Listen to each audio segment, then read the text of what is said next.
Welcome to the second ever Hidden Driveway Debrief. Today I'm here with Payden McKnight, who recently dropped a full album called Year of the Gem, which is his first first proper solo album, but I think probably the album you're most proud of.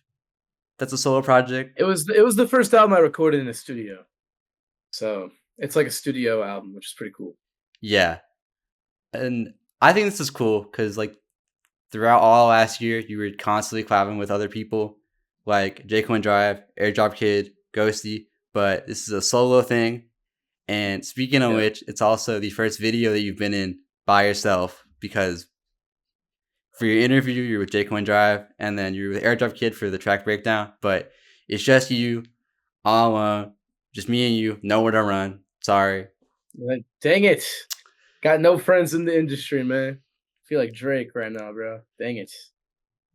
But yeah, so I'm still trying to figure out the format for these because if anybody watched the other one, that was for me and Cameron Scholl's project. So obviously it's a little different because I did not work on Payden's album. So it'll be more him saying stuff and I'll add my own thoughts of what I thought about the project, I guess. But this is like a more of like a discussion kind of thing than an Yeah. interview because this album was like 3 years in the making. So there's a lot that was put into it. I think it deserves to be, discussed and talked about. So Yeah, I appreciate you having me on, man. It's really cool because I did put a lot of effort into this and I've gotten mostly positive feedback, so it's pretty awesome. I'm pretty happy about how this is turning out and I'm gonna keep pushing forward, because Year of the Gym isn't just an album, it's like that's this year. mhm. Like that's what my whole thing is. That's what the island is all about. It's this is our year to really just make a ton of music. And if we blow up, we blow up. If we don't, at least we could say we did a lot of fun stuff. So you guys are gonna see a lot of new content from the island, and you might have a lot more people to interview this year too. So that'll be cool. Yeah. So the way this is gonna be structured is we're gonna start with just like what led up to the album being made in the first place, because obviously you had to get the idea and like whatever. And then we're gonna go like track by track and just you talk about each one to whatever extent you want, because I know there's a lot for this album. Okay. Okay. Yeah. And then after just like how you feel now that it's out and like maybe things you're proud of slash like would have done differently. Because there's All always that right. like Yeah. clarity feeling you get after a project's finished. So Yeah.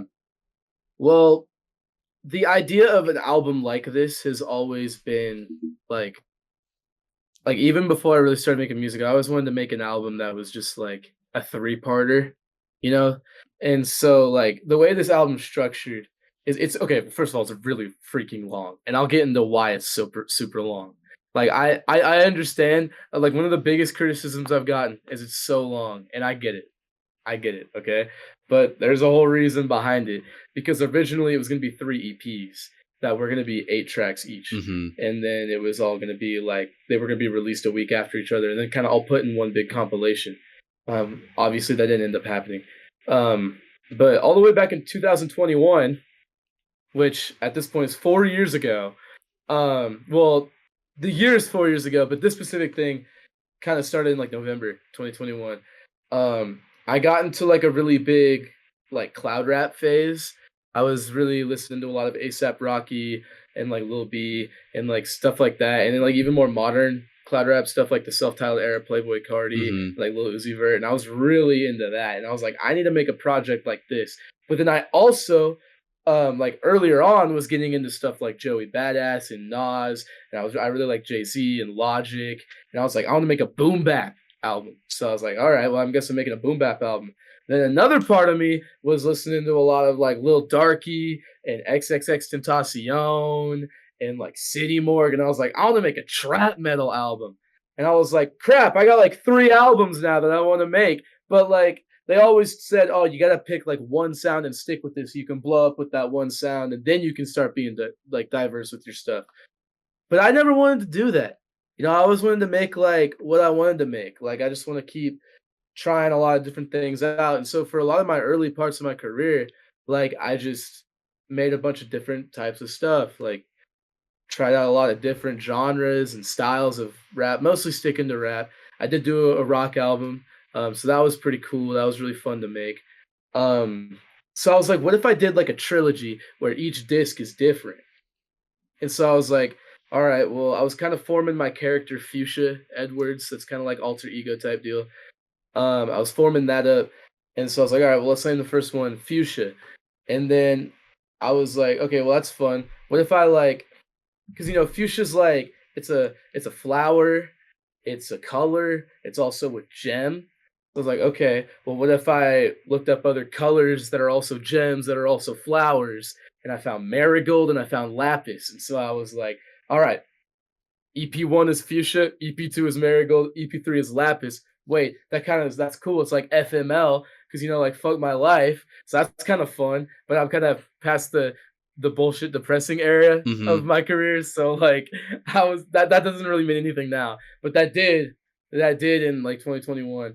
So I was like, all right, this is gonna be like my big mixtape. And I was like, let's try to get this done by the end of 2022. So I was making beats for a whole year. And I actually started making beats before my first mixtape, I.Night Radio, came out. I don't know if it's still or where that's at. I did end up putting it on like an archive thing, but I think on Spotify it's still there. I haven't checked. It's like on my main, but if you want to go listen to it, you can. But it's got the beats, OMG, and Loss were made before I.Night Radio came out. Because that was when I was into cloud rap, like Mhm. heavy into cloud rap. And I made a lot of other cloud rap beats. There's actually one cloud rap beat I made where I sampled Bianca, who's Ghosty. I sampled her vocals and made a beat out of her vocals. Um, but that never saw the light of day. That song was kind of whatever. That's okay. But it's cool that that exists. I honestly don't even know where the files for that are. But that is a beat that's real. And I had like all these different ideas for like a cloud rap like album. But then 2022 happens, and there was just a lot of stuff that went down in 2022. And I was making a lot of music, but I wasn't releasing a lot of music. I released maybe like 8 songs, and then I had an album or a mixtape, I guess, that did come out that year on my birthday. It's called Right Now Forever, but that was never really intended to really come out. Like I think I've already said this before, but I'll just say it again in case this is like the first time anybody's ever heard me talk ever. Um, like that album I made in 2 weeks, and I kind of made that more as a diary entry rather than these are Mhm. songs that I want to release. But I ended up showing it to Jake and Bianca, and they were like, "No, you gotta release this." And it ended up not getting received very well at all. Like everyone was like, "Oh, he's fake deep. He's fake cringe. Like, oh, this is all cringe. Like, this is bad." Which is like, yeah, I mean, yeah, it's not the best writing, it's not the greatest stuff, but it is real. I just feel like where I was at mentally at that time and where I was at talent wise, I wasn't ever really able to like convey like that emotion for that. And so because I was really all about that project, like the gem stuff didn't get finished. Oh yeah, it was gonna be called the Gem Collection too, because it was gonna be 3 EPs. I was like, all right, 2023, let's go. But then in 2023, Jake was like, hey, let's do a collab album. So then we were working on Late Night Drive, and then Late Night Drive was taking forever to make. So then I was like, you know what, I'm gonna make a holdover mixtape, call it 3 Day. I'm gonna make it in 3 days, and I dropped that.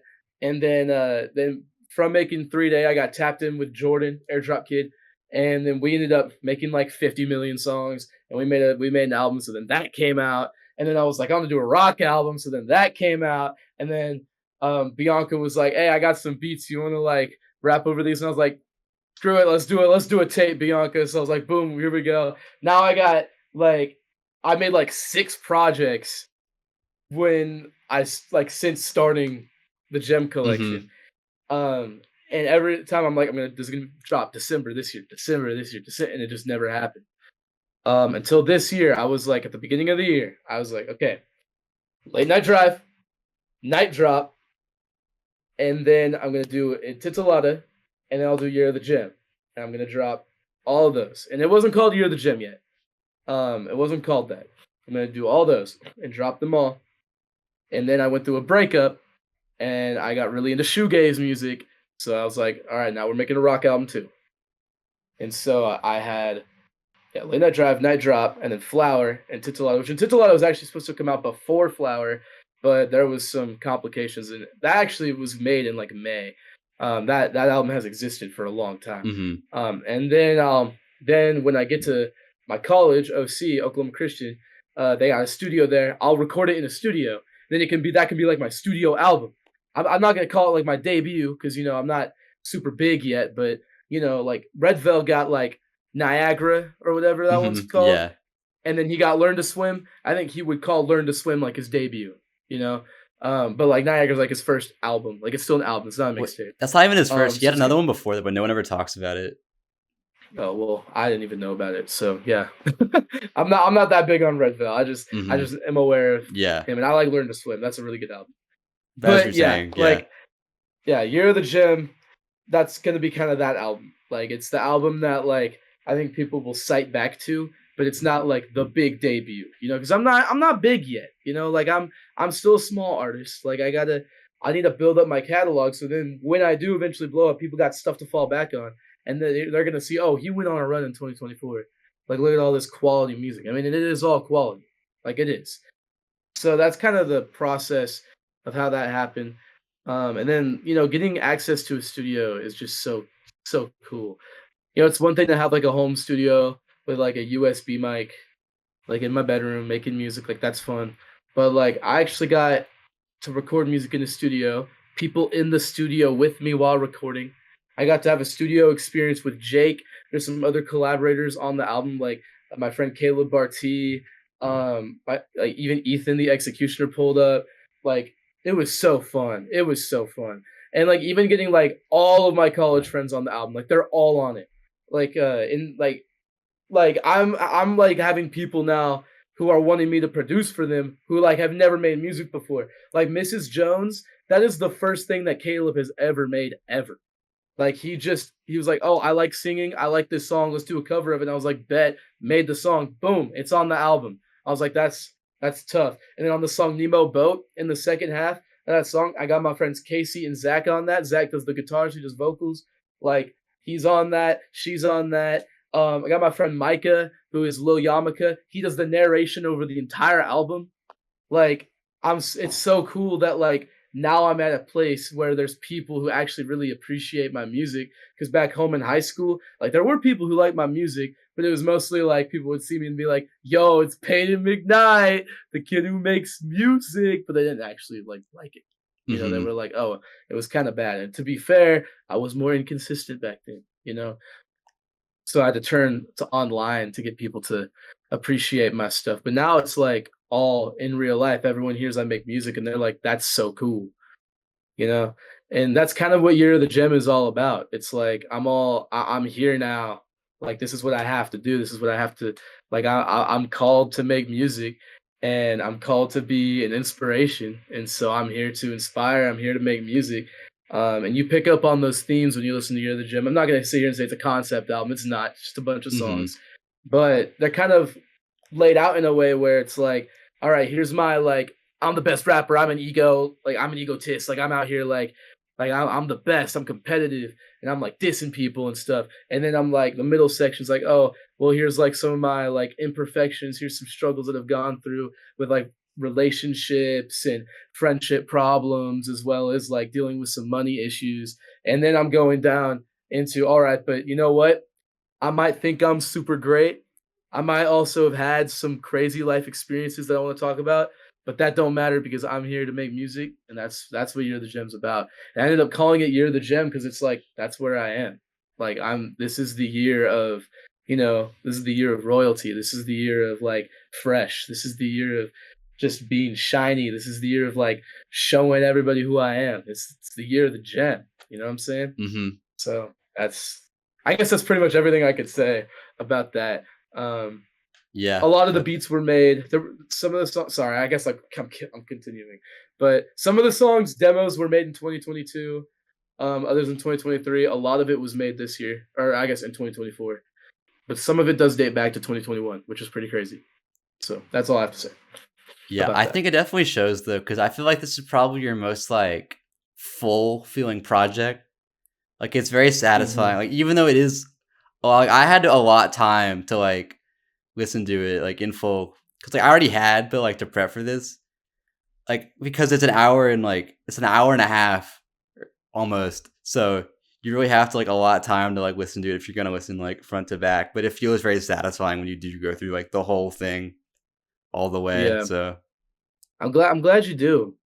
And, even if people don't wanna listen to it, I'm considering, like, distributing, like, each section as an EP, just so, like, people are like, "Oh, here's a shorter thing to listen to."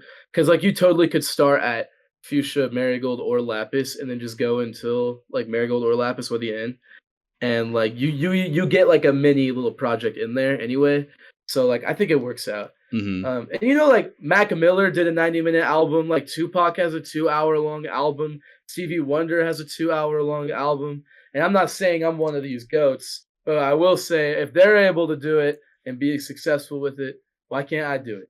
You know what I mean? Like, why can't I do that? Yeah, I feel like with albums like that, you kind of like put them on more in the background when you're doing other stuff. So like for me, like I was like putting up my laundry while I was listening to it this morning. So Hey, that's good though. That's not a lot of people listen to music anyway, so I'm glad you're listening to it in that way because that's gonna be the setting it is most of the time anyway. So that's cool. yeah. But to get into the actual project now, so I know the first song on it was Fuchsia, as you were saying earlier, and Hmm. I thought it was cool that you were taking more like West Coast influence because technically, like you're from Oregon, which like I hadn't thought about it, but like I guess that is like the West Coast technically. Yeah. Yeah, dude, I love West Coast hip hop. I've always been a fan. Some of my favorite West Coast, I mean, obviously, like, Kendrick and like Tupac, obviously, but like more of that like West Coast sound. Like, I'm a big Nipsey Hussle fan as of recent. I love YG. I love Peso. Like those are some just like great artists that I'm into. I also like Jason Martin. I don't know if you know who those later two are. You would recognize Jason Martin, I think. You know the song "Sweatpants" by Childish Gambino? Oh yeah. Um, and the like ad lib is like what? Like that's Hmm. Jason Martin, and that's like his ad lib. And he's got an album called A Compton Story, and I love that album. Like I've been loving that album for like a year now, and it's like it's so West Coast, And so like I love just taking West Coast influence, and like I'm from the West Coast, like that's I know I'm not from like the California, LA, like I know I'm not from that area, like Long Beach or Compton or anything like that. Like I'm obviously not from that. That's a whole different culture than where I'm from. But like I'm a minute walk away from the literal West Coast. So I think it's completely okay that I'm kind of like vulturing into some West Coast themes. And there's West Coast all over Year the Gym. Now I know like it's pretty on the nose with like the first song. Like that's just like West Coast hip hop. But like almost every song has like a West Coast vibe going on in there from even different genres. You know what I mean? So like I'm really biting on the West Coast on this. And I think I'm gonna keep doing that, like for my ongoing career. I think I'm gonna try to be a West Coast rapper just because it's like it's fun. Hmm. It's a fun genre and I sound great in it. Like I think Fuchsia specifically is one of my most confident sounding vocal performances I've ever had. So there's that. Yeah, and plus those beats are super fun to make too. Like we were talking about before the interview, like a chokehold on me and Cameron's project, because like he's from Cali, so I wanted to try to do like a West Coast like beat for Oh that, yeah. and like those are super fun to make with the drum patterns and stuff. So I Oh, get it. dude, it's so fun. It is so fun. And that beat is one of my favorite beats I've ever made because it's like, I just think it's so cool. And then like getting Stella on that song was just such Hmm. a fun idea. It's really funny because like Stella's like chorus is just singing about how cool I am. And like I told her to hype me up a little bit, but I did not tell her to like say like Payden's the best rapper, he's unstoppable, the island's it's like I was laughing so hard, and I think she was trolling. I think she sent that to me as like, "Oh, listen to this," and then I put it on the song and sent it back. Do you like this mix? And she was like, "Oh, this is hilarious." I was like, "Yeah." So there's a bit of a comedic value to it there, but yeah, I love West Coast hip hop, and I had to open it up with a West Coast hip hop song. So yeah, shout out West Coast hip hop, man. It's so good, such a fun genre, and it's fun to make. I recommend making it. Like it's the groove of it. Like I listen to people or I watch people listen to that song, and they have that like, you know what I mean, Hmm. going Yeah. on. And they're like, wait, this is tough. Like, yeah, it's because it's the bounce, man. It's the bounce of the song. That's how it is. I mean, it's a good intro. It's the West Coast hip hop song. So I guess that's all I can say about Yeah. it. It's not the most lyrically dense either. It's just bars and fun, you know. Yeah. And What do then you think of the song? I liked it. I know when you sent me because for those who don't know, Payden was making he made like a leak version of it. That was like a 360p upload, and I listened through the full album like that way initially.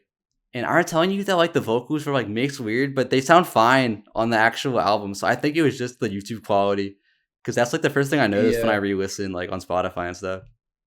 Yeah, there were a lot of people telling me that, and even then, there's some mixes on the album that admittedly are not that great, but it doesn't matter because you can hear the music and you can still listen, and not everybody is a music nerd, and so that's hmm the little secret that a lot of musicians don't know is like as long as you can hear it, who cares? You know what I mean? Yeah, yeah, I like it. I think it's a cool intro to the project. It's like not much to, because like there are some songs this year that I go back to like on my own Yeah, time. I'll get into those later, but I think for that's like a nice like way to open the project. I appreciate it. Also, the fake out at the beginning is so Oh funny yeah, because yeah. I start with the soul sample. Yeah, I don't know because I feel like a lot of people that used to listen to me, they're like, "Oh, he likes doing the soul samples. He's into that like boom bap stuff," which is a little weird because like stuff that I've like actually released, like I never really did that. I was just like into that music and I made some of it and didn't release all of it. And so, like, I think people would like some people that's targeted towards some people who'd be like, "Oh, here we go, classic Payton with the soul sample," and then it goes into something completely different. hmm So I just thought it was funny, and it's like the sample is a nice sample to open up with, you Yeah, know. So yeah, I think it's fun. That's pretty much all I have to say about that song. That song's yeah. goated. I love it. Moving on to Monster, I really like the beat on that one. It sounds like, I don't know what the sample is, but it sounds like Invader Zim or something. It's like chopped up and like It's repeated. yeah, the sample is actually ATWA by System of a Down, off of Toxicity. Actually, I'm trying to think because that beat was made a long time ago. I got inspired with that beat. See, I think I made it like early 2022, and that was when I was into like Run the Jewels. Like, Oh, I can hear that. Yeah. I probably got like, I probably, yeah, because I was really into like, I also got into like Rage Against the Machine too. And then like a little bit later in like 2023 is when I was really getting into System of a Down. And so, no, 2022. Yeah, because I made the beat in 2022, and I sampled it because I liked the song. So I was like, "Oh, this is perfect." I made it. I freestyled the verse for a demo, and then I made the beat switch, and I was like, "Oh, this is cool." Sent it to Stella. Stella did her thing. I actually wrote Stella's parts, so there's a version of the song without Stella's vocals. She just sings what I did. So she actually didn't write anything for that, but like hmm her vocals are still like amazing on that song.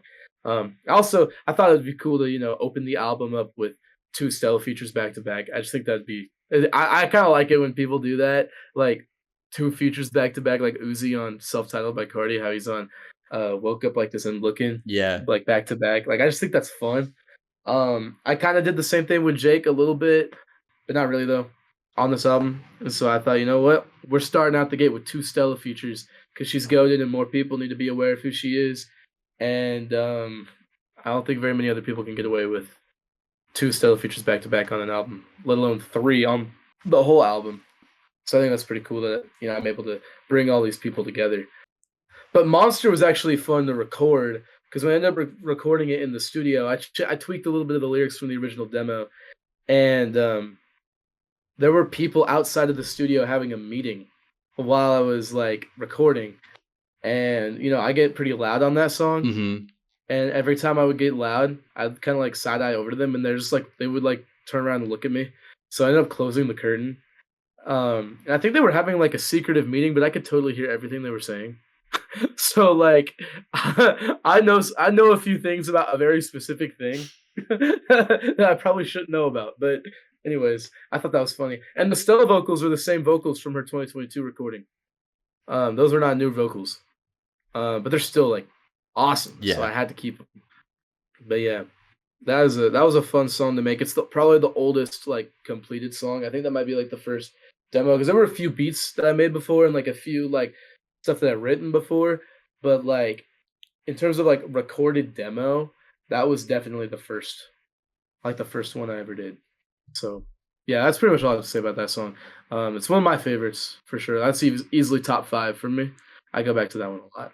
Yeah, I like the switch up too because it kind of like, because if I guess if someone's like first intro to you, you're like, wait a minute, because like if they don't know what you can do, it kind of shows that you're capable of a lot more than just like one thing.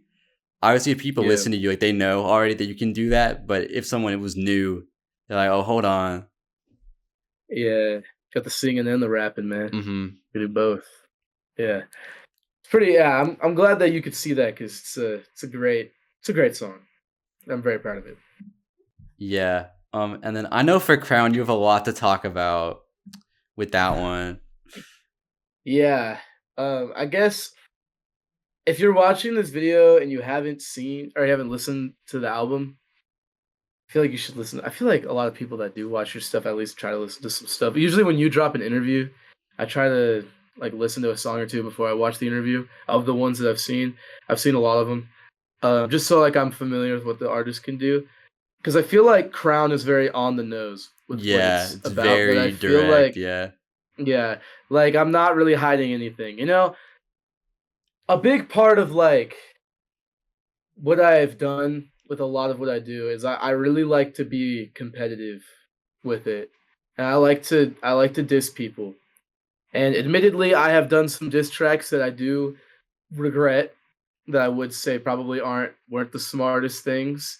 I've been involved in some pretty crappy altercations that I'm not proud of. And you know, maybe if I blow up, someone will be like, "This dude did this in 2021, and this dude did this in 2022. He's a bad person. Cancel him."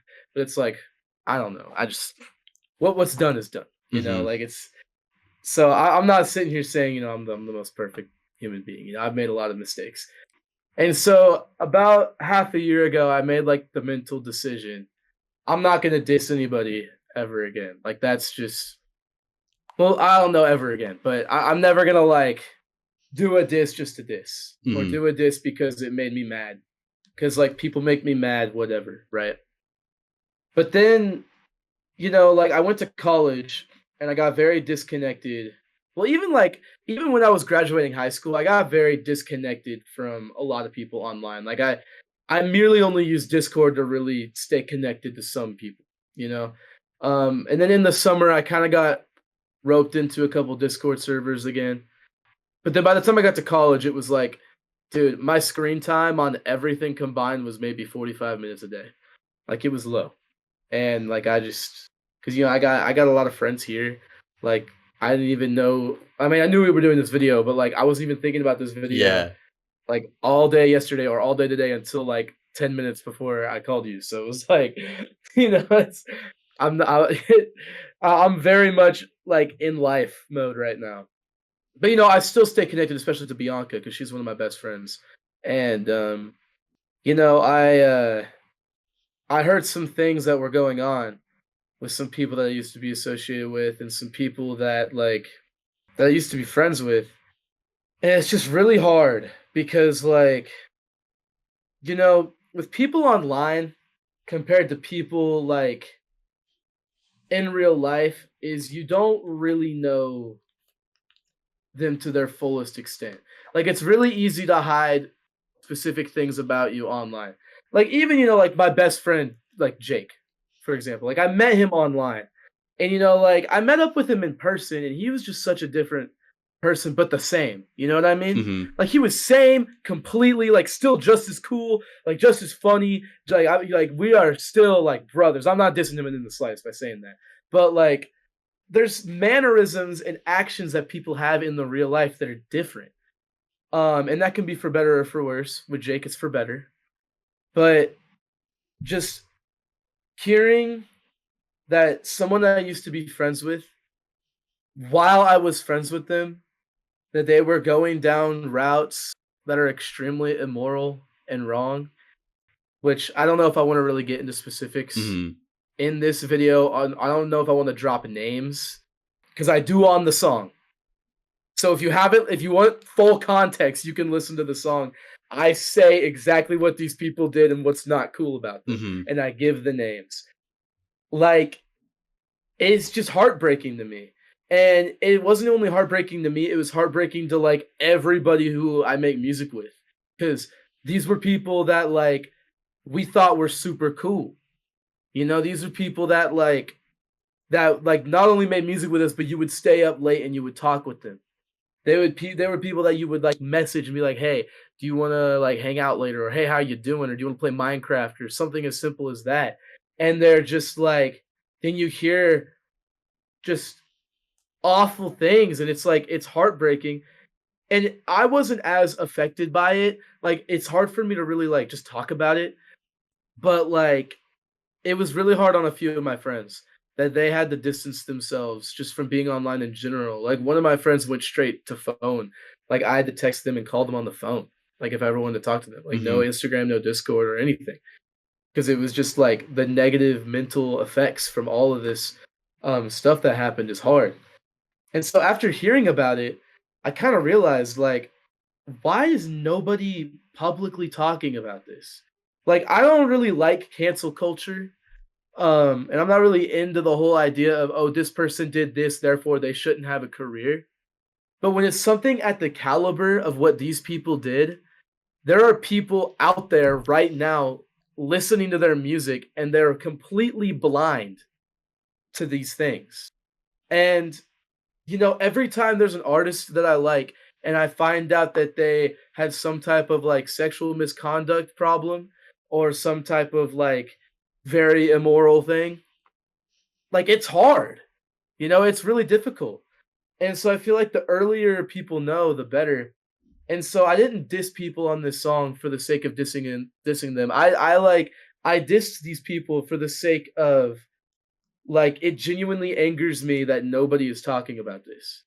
And so I feel like instances like those are when I'm gonna be like mentioning or dissing people like openly. Now I Mhm. might do some sneak disses here or there because I like to poke the bear. You know, it's kind of fun. Honestly, it's kind of fun. Mhm. Um, but that's pretty much what Crown is about. Like it's not only a like the first verse. It's not only a celebration of what I was able to accomplish all in 1 year, but it's also a like I feel like I need to be the person that needs to step up and address like the problems with these people because like I feel like a lot of people can relate to like knowing people that have done not okay things, but you had no idea until way later, and it hurts. It really hurts. So that song was mostly made out of anger, and frustration. And you know, I was originally gonna have a lot of people involved on this song, in a sense where like I had another producer on the beat. I had different people doing different ad libs, and I'm not gonna name the names of who was, Mhm. and I'm not gonna disclose that. And I completely understand why they wanted to back out of it, but it kind of proves the point of like some of the bars I'm saying in the song. You know, it's like nobody here wants to like step up and say something because they don't want to make enemies. You know, and I get it, but it's like it's frustrating that nobody wants to do that. Like, why do I have to do that? You know? Like these people that I'm really talking about realistically, I wasn't the closest to them. Other people were, but I had to be the one to step up and be like, guys, these people are not okay. And it's just not like it's not funny, it's not fun, and it's really just disgusting. And me making the song made me realize that like I really don't want to be doing online stuff anymore. And even then I've had some run-ins since I made that song. Even and it's just like this online stuff is just not it's not where I'm at anymore. Mhm. You know, it's just not where I'm at. I mean, without it I wouldn't be making music. But it's just like stuff like this is hard. It's just a difficult thing to accept. But also the song's a banger. The song is it goes hard. I've already seen some of my friends back home say, "Oh, I want to use these in my basketball edits." I'm like, "Yeah, man, go ahead." The samples are really cool. I sample a Flexecution by Logic for the first half, then it transitions into the After Laughter sample that you hear on the Wu Tang Tears track, as well as I think JPEG Mafia also used that recently. And Comethazine has used it as well, I'm pretty sure. So that's a pretty popular sample. But yeah, I think that song's tough in terms of my delivery. The bars are really well written. I had a lot of fun with it. But the context behind everything, it's not a laughing matter. Like, it is serious, and it is like, it was a difficult one to make. But it was easy to get angry about because it truly did frustrate me. Yeah. So yeah. It's a very necessary song though. Like I know we talked about it, but like that was someone that I thought was still like cool with all those people because I had never seen anything about it, and I was still working with that person, doing things with them. And then when I found that out, it was just so like frustrating because I've known this person for so long. I had no idea because no one had ever spoke out about it or anything. So yeah, it's a hard thing for sure, but we got to keep going, you know. yeah, And we can make bangers, you know. And I made a banger, so that's what I did. I decided, and it's one of the more popular songs. It's also one of the more talked about songs too. Like, people are like, "Man, you're going in on these people. I have no idea who they're about." And I'm like, "Yep." Especially a lot of my fans in Oregon and in Oklahoma that like aren't really tapped in. They're just more tapped into me because they know who I am. hmm They're like, "Wow, I don't know who this is, but screw them." And I'm like, "Yeah." yeah. I like the So that's serum line too. oh yeah. Yeah, I have my own serum account though now, so you don't gotta worry about that no more. hmm But I do still have the password, so Yeah, I gotta get so it. I yeah, gotta that's get all a I have to proper say. serum. Like either crack or copy. Because the last crack that I had, you had to put the password in like every time. And then one time I did it incorrectly and it locked me out like permanently. So Oh, yeah, I didn't buy it, but yeah, I have FL now though, so that's good. I ended up buying FL. Only thing is it doesn't come with all the plugins, so I have to get used to that. But it's all right. Yeah, that's pretty much all I have to say about Crown. yeah, You like the song? I like it. It is like I think for me it is a little like uncomfortable listening to because I know the people that you're talking about in the song, but I feel like for the vast majority of Valid. people that like they have that separation because they don't know who it's about, so it's a little different. Yeah, it is an uncomfortable song. It's even uncomfortable for me sometimes, so I understand. Yeah, But it had to be made, and I had to put it on the album. yeah. Like, it Well, crosses a lot of fronts. mhm. One of my favorite songs though that I know you actually tried to promote was "Post-it Note." You know, as Yeah. Payden McKnight. Oh, yeah, that was a mistake. Um, hey, it had comment engagement, and I ended up getting a lot more likes on other different reels and TikToks that I've made from that era. For those that don't know, I'm now starting to get into the short form content promotion. I've always said I'm going to do it, but now I'm actually doing it. And I already made an oopsie. I spelled McKnight with an I, like MIC. I don't know how that happened. I honestly, and it slipped through the cracks. And then someone commented, and I was like, crap. But that's engagement. So maybe I'll start making intentional mistakes. I don't know. Maybe that's smart. But anyways, the song is really good. It's not a rap song. Well, I guess Note is. It's a two-parter song. Post-it Note is one of the first songs I made while I was in the relationship with the person that my album Flower is about. And then we broke up, and then I wrote the note part. And it ended up turning into a bit of a breakup, like love lost type song, but it wasn't always. It was Mhm. more so like like, hey, I'm not the best person, but I want to do the best for you. And then we went through a breakup, and that breakup broke me because that was like my first legit breakup. So while Flower more serves as like me going into the details of what it's like to have gotten broken up with, I guess Post-it Note is more so the solace of like, it is really hard for me to like really find that person that I do love. And so that's kind of what Post-it Note is about. And it's a good song. And I got my sister on it, so that's pretty cool. She's always wanted to make music with me. And Mhm. so it was really cute when she was like, "Hey, can I hop on your album?" And I was like, "You know what? Yeah, let's do it." So I let her hop on the song.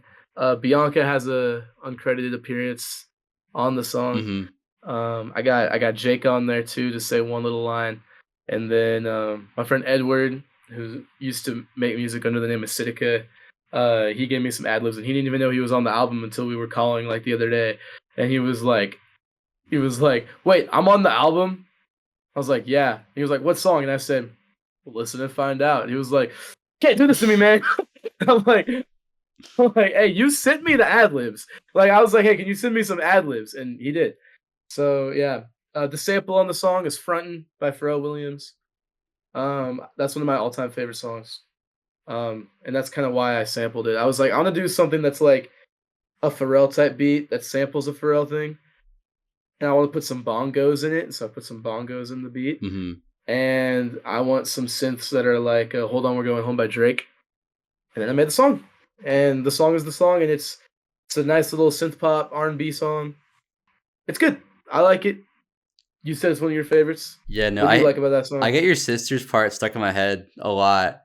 I also have this Yeah, this playlist of songs that I think are like warm and cozy, and like that like fits perfectly like into that vibe I have over there. let's So go, I really dude. appreciate songs like that. Yeah, man. I'm glad you like that song because that one's one of the more fun ones. Not one of my personal favorites, but like it's a cool one. And I think that's the one that most looks like the album cover. And Hmm. so I think I agree. Yeah. yeah, it's a fun, good little transition, especially out of Crown and into Hall. Hmm. So yeah, Yeah, I was gonna say it was Pharrell inspired, but I didn't realize it was like a Pharrell like sample too on it. So yeah, it's awesome. I don't know, it's always cool to see you do melodic stuff because you're really good at doing that too. Because you were in like choir at one point, right? Or Yeah, no? I still am. Still I'm in the am. Okay, choir at the yeah. college. So, yeah, I'm all about the singing, and I'm actually taking voice lessons now. So my voice has been getting a lot better. I feel like my singing moments on Year of the Gem are like my best singing moments. Although I do have some pretty good singing moments on Flower. I think talent wise, like I'm at my best on Year of the Gem, Hmm. which is cool because I do love singing. In fact, I've always considered maybe switching up to just strictly R&B, but I just have so much I want to say that like rapping is just easy for that Yeah. avenue, you know. But yeah, I'm gonna keep rapping. I'm definitely a rapper, but I don't know. Maybe my next album will have some more singing cuts and maybe not as much rapping. I don't know. We'll have to see. Hmm. Yeah, I know the next song, which is Hall. That's like more of like a house song almost, right? Like the That's why groove it's on it. called Hall Oh, because like it's dance dance hall. hall. Yeah, yeah. So Jay Thousand, you know, you just did an interview with him. Hmm. He's cool. I like him.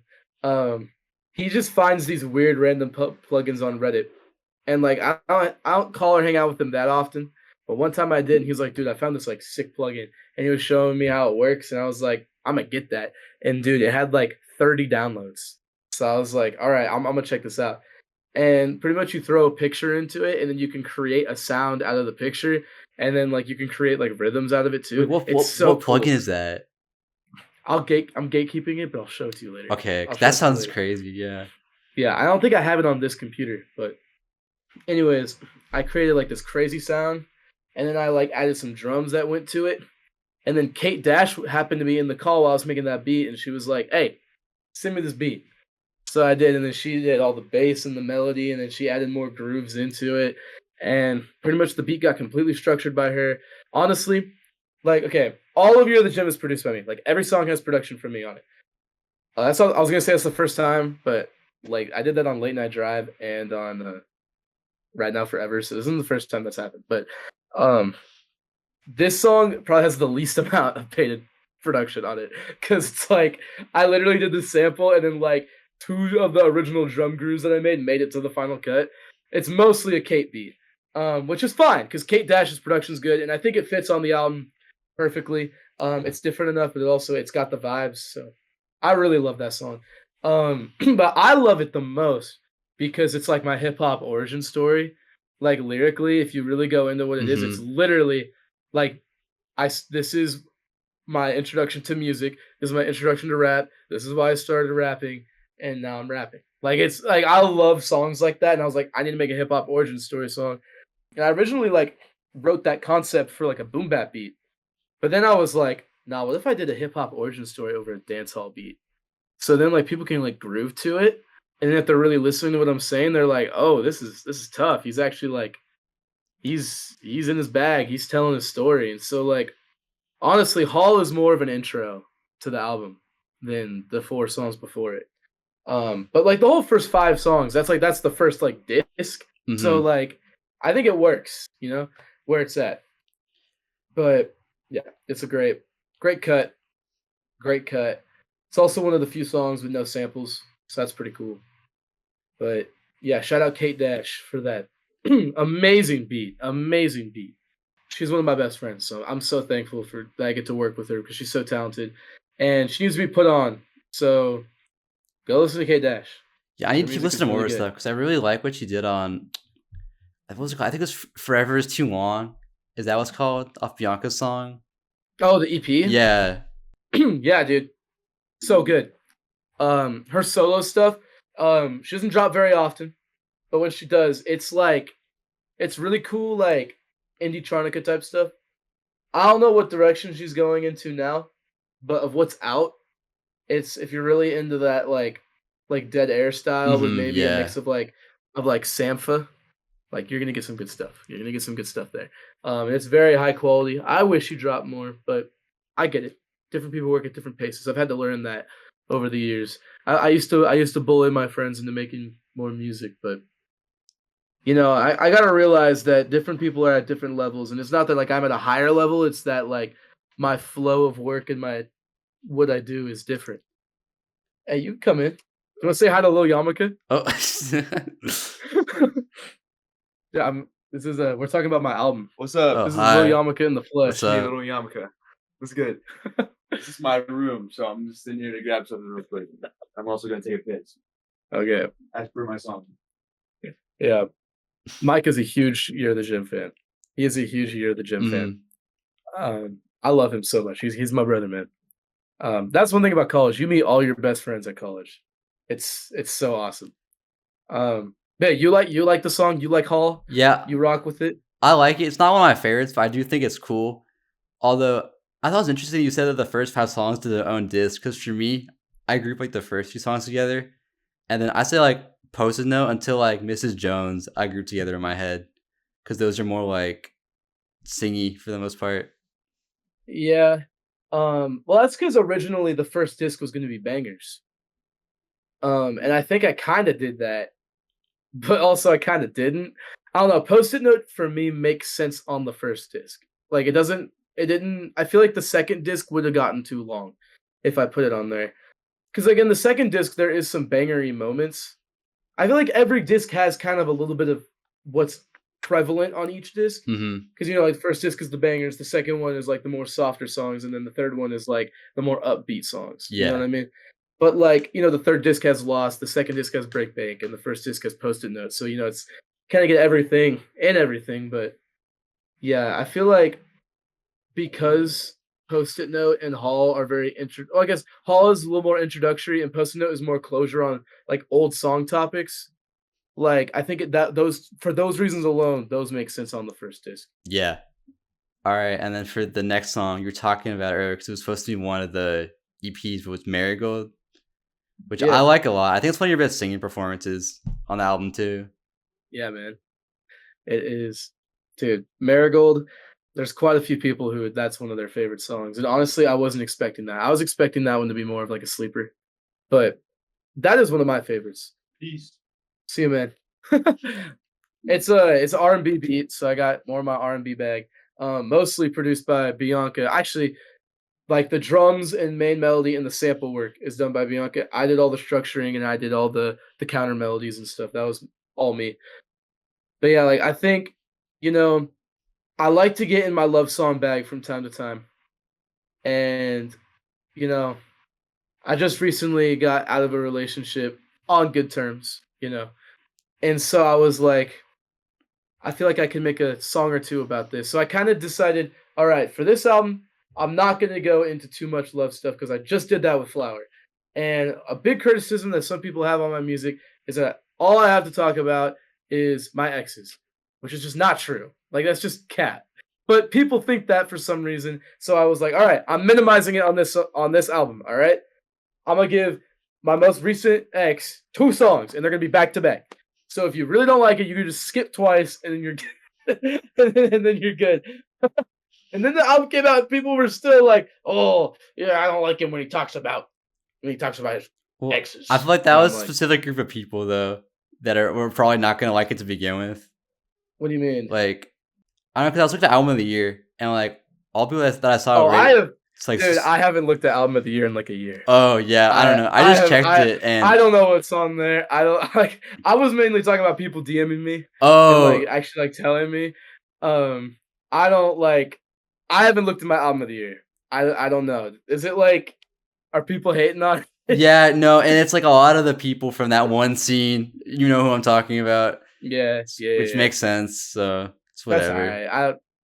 I those are. I've gotten so much positive feedback from this album. Like, There is it's one guy though who he left reviews on like all your projects. He's like a big fan. So Oh, really? yeah, he said I might have he to said he go. found your music through like an ad you put up or something, and then he got really Oh, into dude, it. So that's awesome. Yeah, I might have to. That's cool, actually. See, I like it when I find people that are into my music online. Like, that's pretty cool. But yeah, anyway, Marigold is just such a good, like, melodic song. I wanted to really get into my R&B bag on that because I love the song Always that I made off of Flower. And Flower's more of a rock album, but I did have that one R&B song on there, and I think I do need to make more R&B music just because I have that soulful sound that I think I'm able to really convey. So yeah, I mean, that song's also pretty on the nose with what it's about. It's a breakup song. yeah, I think I'm pretty good at breakup songs. So I think that's one of my better ones too. yeah. Do you think we're done with the Payden breakup songs? Or do you have more to say still in the future? You think? Well, I'll have to go through another breakup.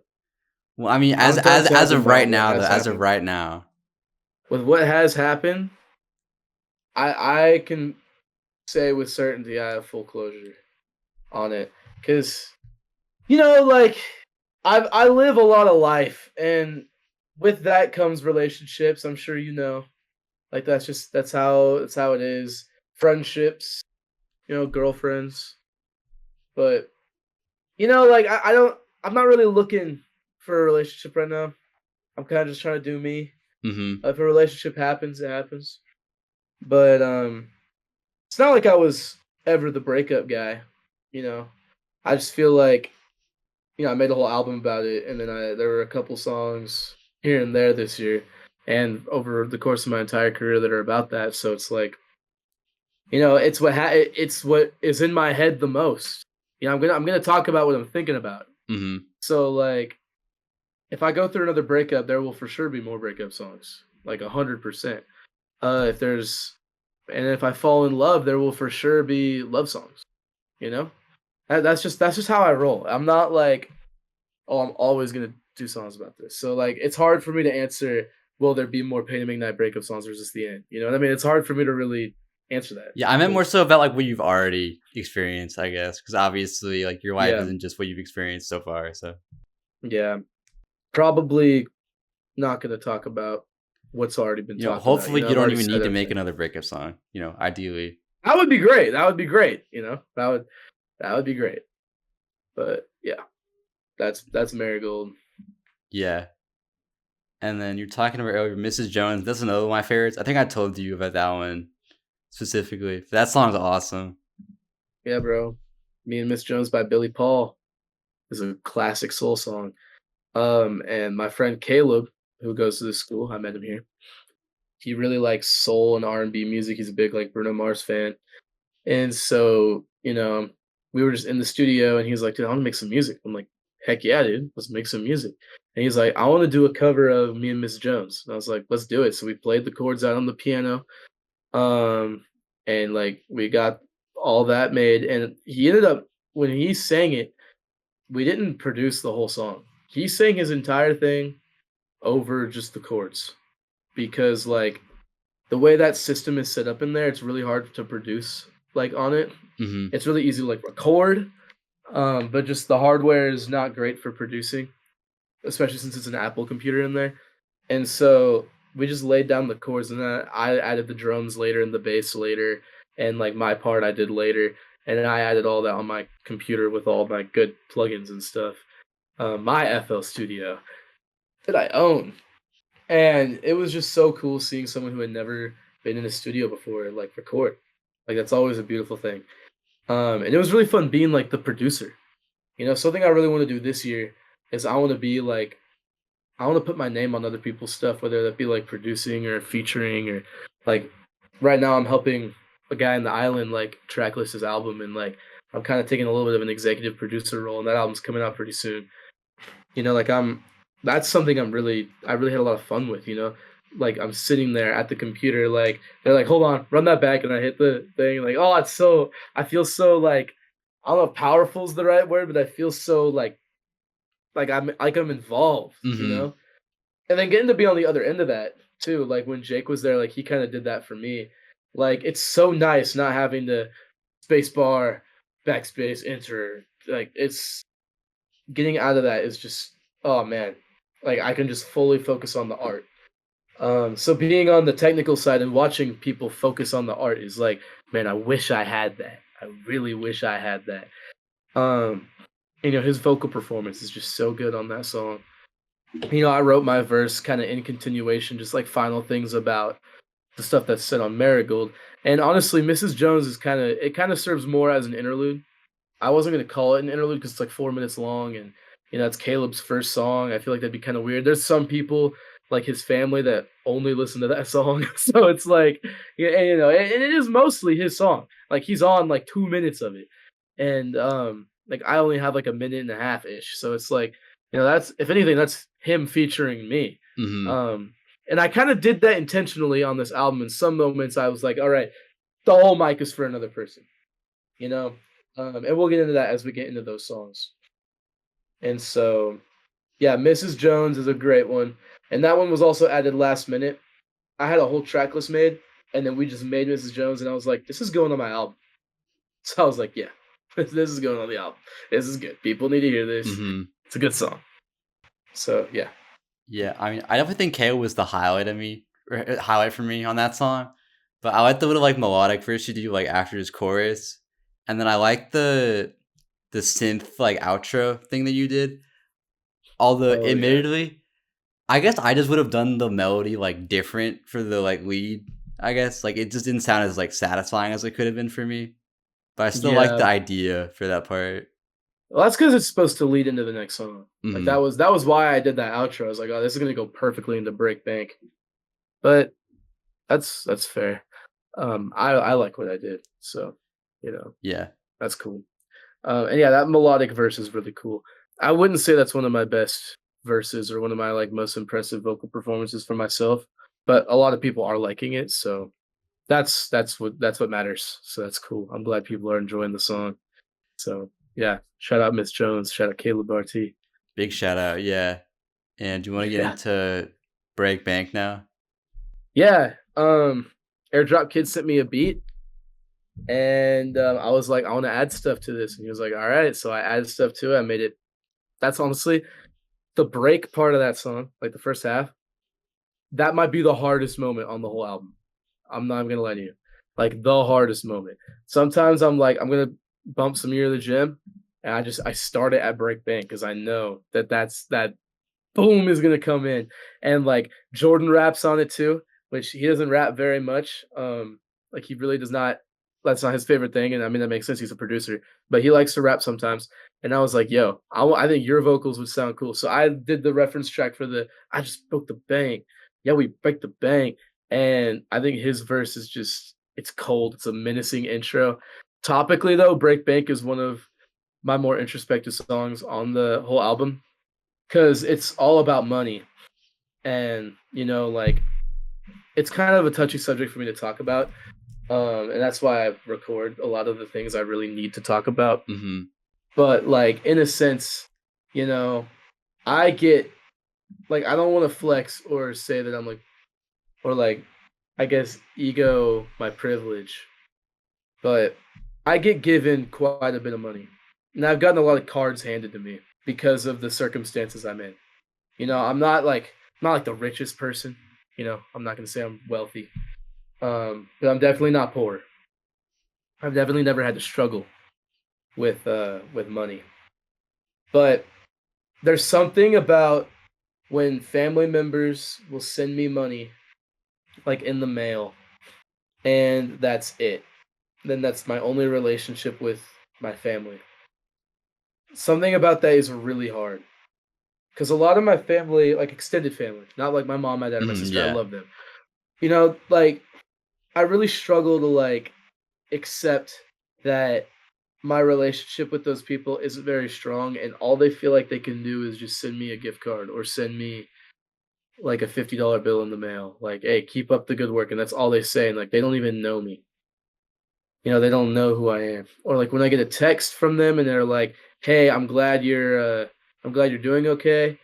Like I get that they're trying to check in, but it's really hard when it's like I then when we hang out, like when I do go to your houses and when we do like holidays together, I'm just like I don't feel welcome, I don't feel invited, I don't feel really accepted for who I am. I feel more like, you know, and I don't want to sound ungrateful, but like it's hard.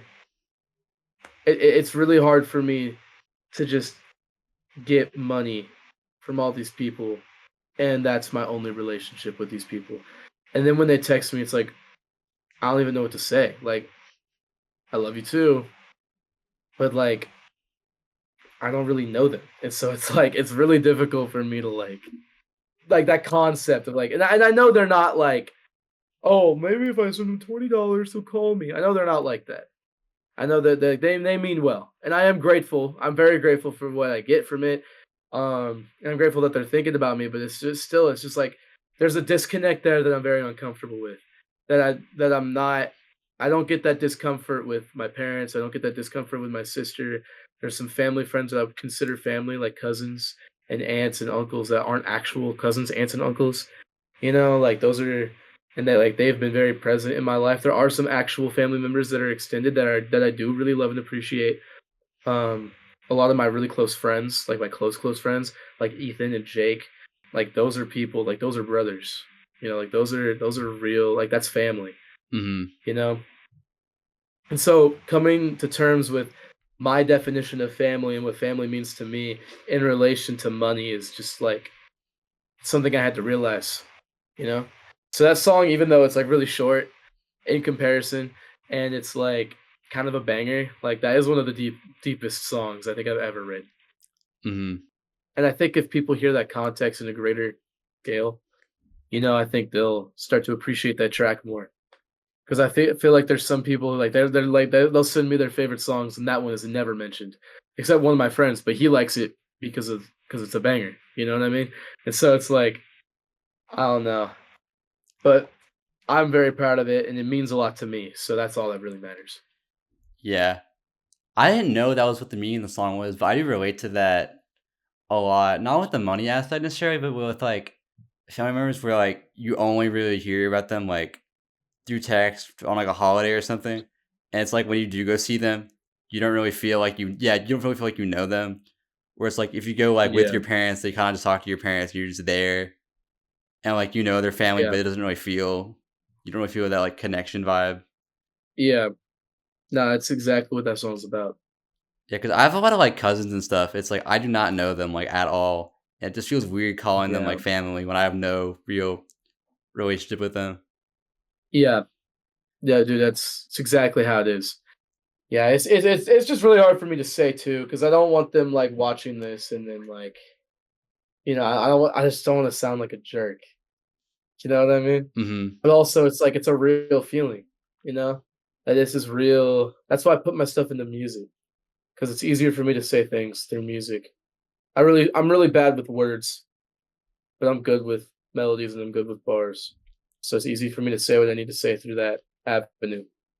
But yeah, Break Bank is, in my opinion, one of the best songs, and it's one of the more introspective tracks. Hmm. It also kind of reminded me of like Bump by Brockhampton a little bit. I don't know if you see that. That inspiration is 100% there. I mean, you know, I'm a Yeah. huge Brockhampton fan. Huge Brockhampton fan. Man, I love Brockhampton. So good. Yeah, I heard that song. That was like immediately like what popped into my head for it. But yeah, I guess the way Jordan's vocal delivery is on that song, it's very reminiscent of Matt's vocal delivery on his chorus. So yeah, there's definitely some parallels there for sure. Yeah, that's a shout out Brockhampton, man. Great people, man. Yeah. If you want to move on to Vanity, I thought this was one of those interesting songs, like production wise. I thought it was super cool. How so? I'm interested. Um, Mainly just the last portion where Scion X was on it. Oh yeah, Scion X, yeah. Like that's one of my favorite parts of Scion, the album. And admittedly, I felt kind of disappointed because I went to check out his own music after, and it's not bad, but it was just like very normal, I guess, compared to like what he was doing on there. I was expecting something more like interesting to me, I guess, when I went to check it out. yeah, with Saya, he's extremely new to making music. We found him through there's another music collective called Secret Society, and some people in the island are in Secret Society. They're all really cool. You gotta check them out. And Saya is my friend Seven's younger brother. And we were in a call one time, and we were trying to see if who was it? I was in a call with Joe, which is Nunu, Chris, which is Craigwave, and Seven, and Saya was there. And we were just talking about just like music and like island stuff. And Sai was like, "Yo, Island Collective, let me join." And I was like, "Okay, sure." So I hit up Jake. I'm like, "Hey Jake, join this call. We have someone who wants to join the island." And we were like, "Okay." Sai shows us a song, and Jake was like, "Maybe, he's pretty all right." And then Sai was like, "All right, bet." And he just starts freestyling. And it's like the greatest freestyle I've ever heard in my entire life. So we were like, "Yeah, you're in." So he's working on an album right now, and I'm helping him out with it. And it's gonna be really good. Now his style is mostly like the rage type Yeah. sounds. It's not so much like the abstract hip hop type stuff. But I do want to get him more on the abstract stuff. This was all his idea, by the way.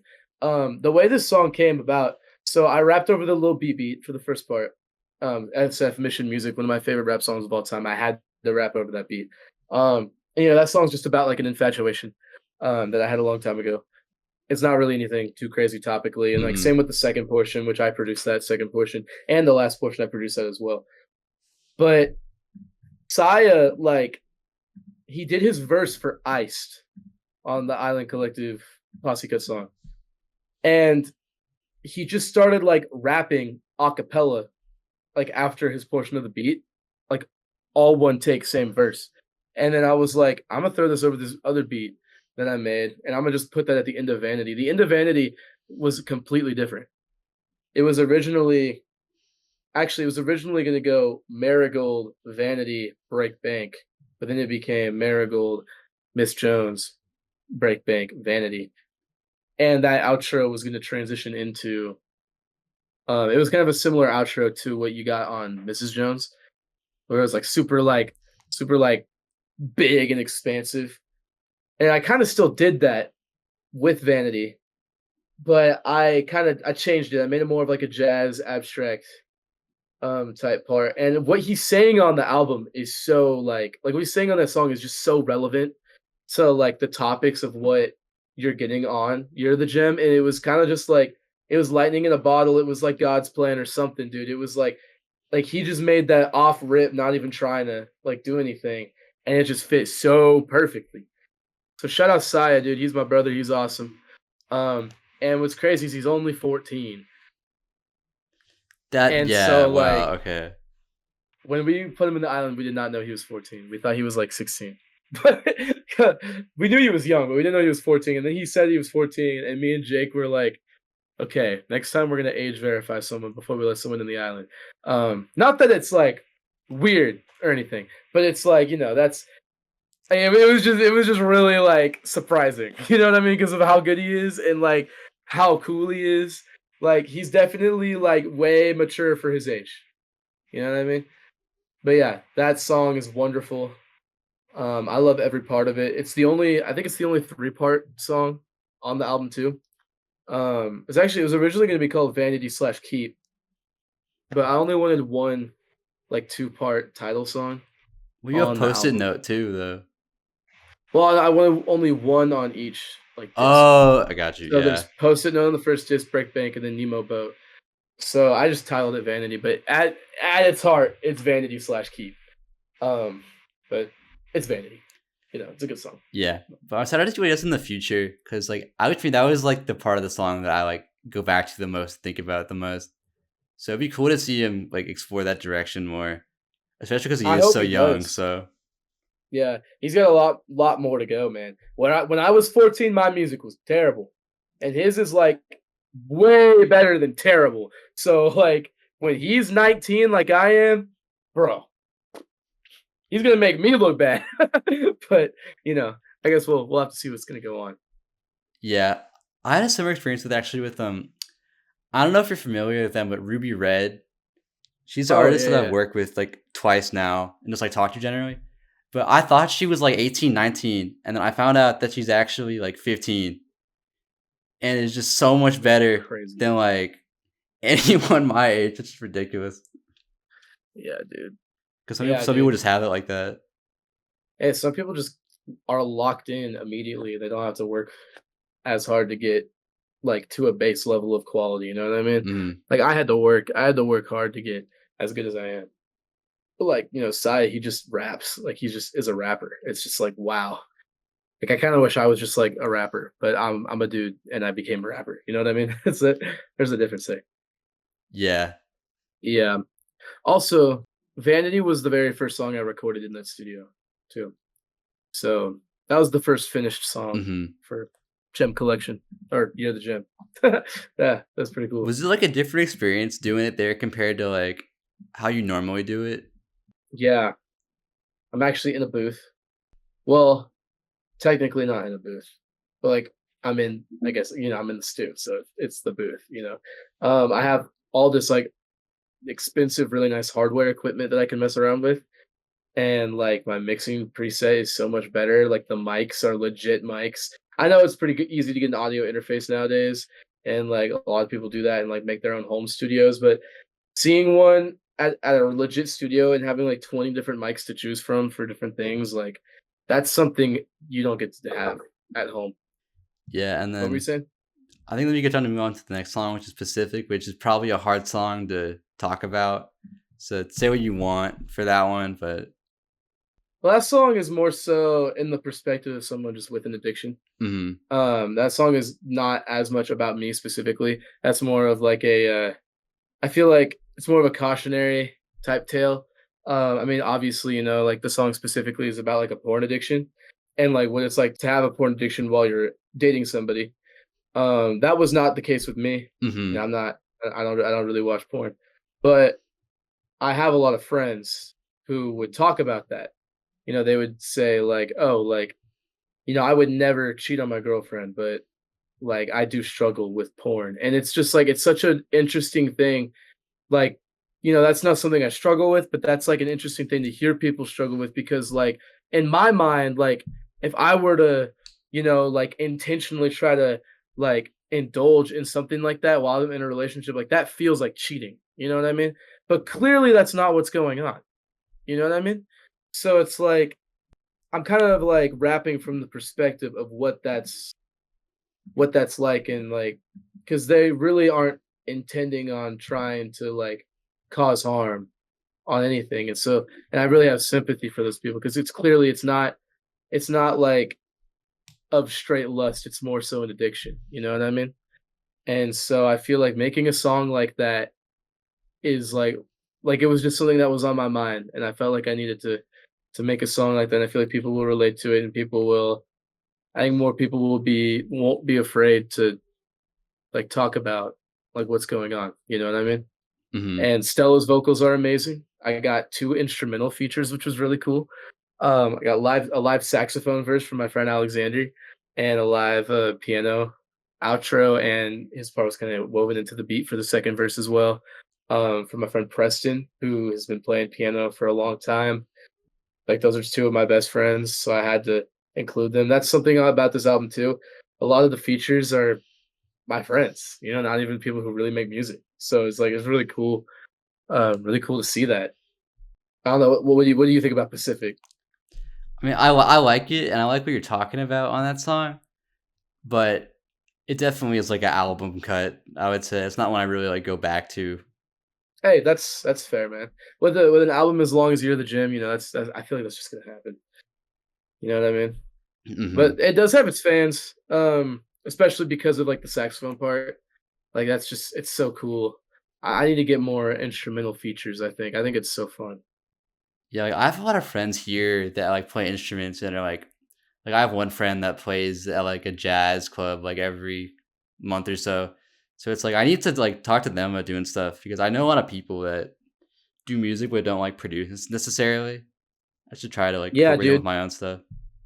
You gotta, especially since you're at college, you have to take advantage of like all the different talents that you have at your disposal.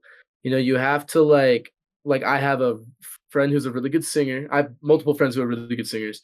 I have a friend who knows how to play guitar. I know a friend who knows like back home. I got a friend who knows saxophone. I got multiple friends who know saxophone. I got a friend who knows clarinet. I got friends who know piano. Like, and I've always done this. Like, I've always liked incorporating people that I knew that don't even make music, like, in my stuff. Even, like, Ethan. Like, Ethan's my best friend, and he's funny. Like, that's like, if I were to say what Ethan is the best at, Ethan is the best at making people laugh. So, of course, I had to have him host 3 Day. Like, that like, some of the best parts of 3 Day is hearing him come on the mic and say the dumbest thing ever, you know? And, like, hearing him make like a random holiday comedy Christmas album. I don't know if you heard that. Did you see I that? saw it, yeah. Like that's it, like listen to it because it is so funny. Like how he comes up with stuff like this. Like it's awesome. Like I have to incorporate so many people because like my music isn't exclusively about me. Like it's about like everybody, you know? Hmm. And so I love collaboration. Like that's what I'm all about. And so I wanted to see people like get in on my stuff, even if they don't make music as their main thing. You know what I mean? So I'm saying you know what I mean a lot. I'm realizing. But yeah, that's why I love getting people. And you got don't be discouraged if you have your friend that guy who does your jazz club stuff. Get him on your songs, man. Even if you like lay down a beat and then have him just like write something over the beat. If you give instrumentalists the keys, they can come up with stuff. Hmm. Like they can. Like that's such a fun. It's so fun. Yeah, but I really like you're saying though, I appreciate how like lived in the album feels because there's so many people involved with it that it feels very like communal, which is nice. Yeah, dude. That was a goal. That was one of the goals. Hmm. And the next song is Saturn. I know that's the first Jake feature on the project. I know you were saying earlier that you wanted to have like two back to backs, and that one didn't fully pan out. So do you want to talk about that maybe? Um, well, it wasn't necessarily I was trying to get a Jake back to back. It was more so well because I technically did get a Jake back to back. You got him on I.C.E.D and you got him on Loss, Hmm. and then you got him on OMG and you got him on SATURN. So he's on 4 songs, like all in the same. Like that, the back end of the album is very Jaked out. You know what I mean? And I love that because you know I feel like if you're familiar with me, you gotta be familiar with Jake, and Jake is just the goat. He's got so much stuff in the vault, man.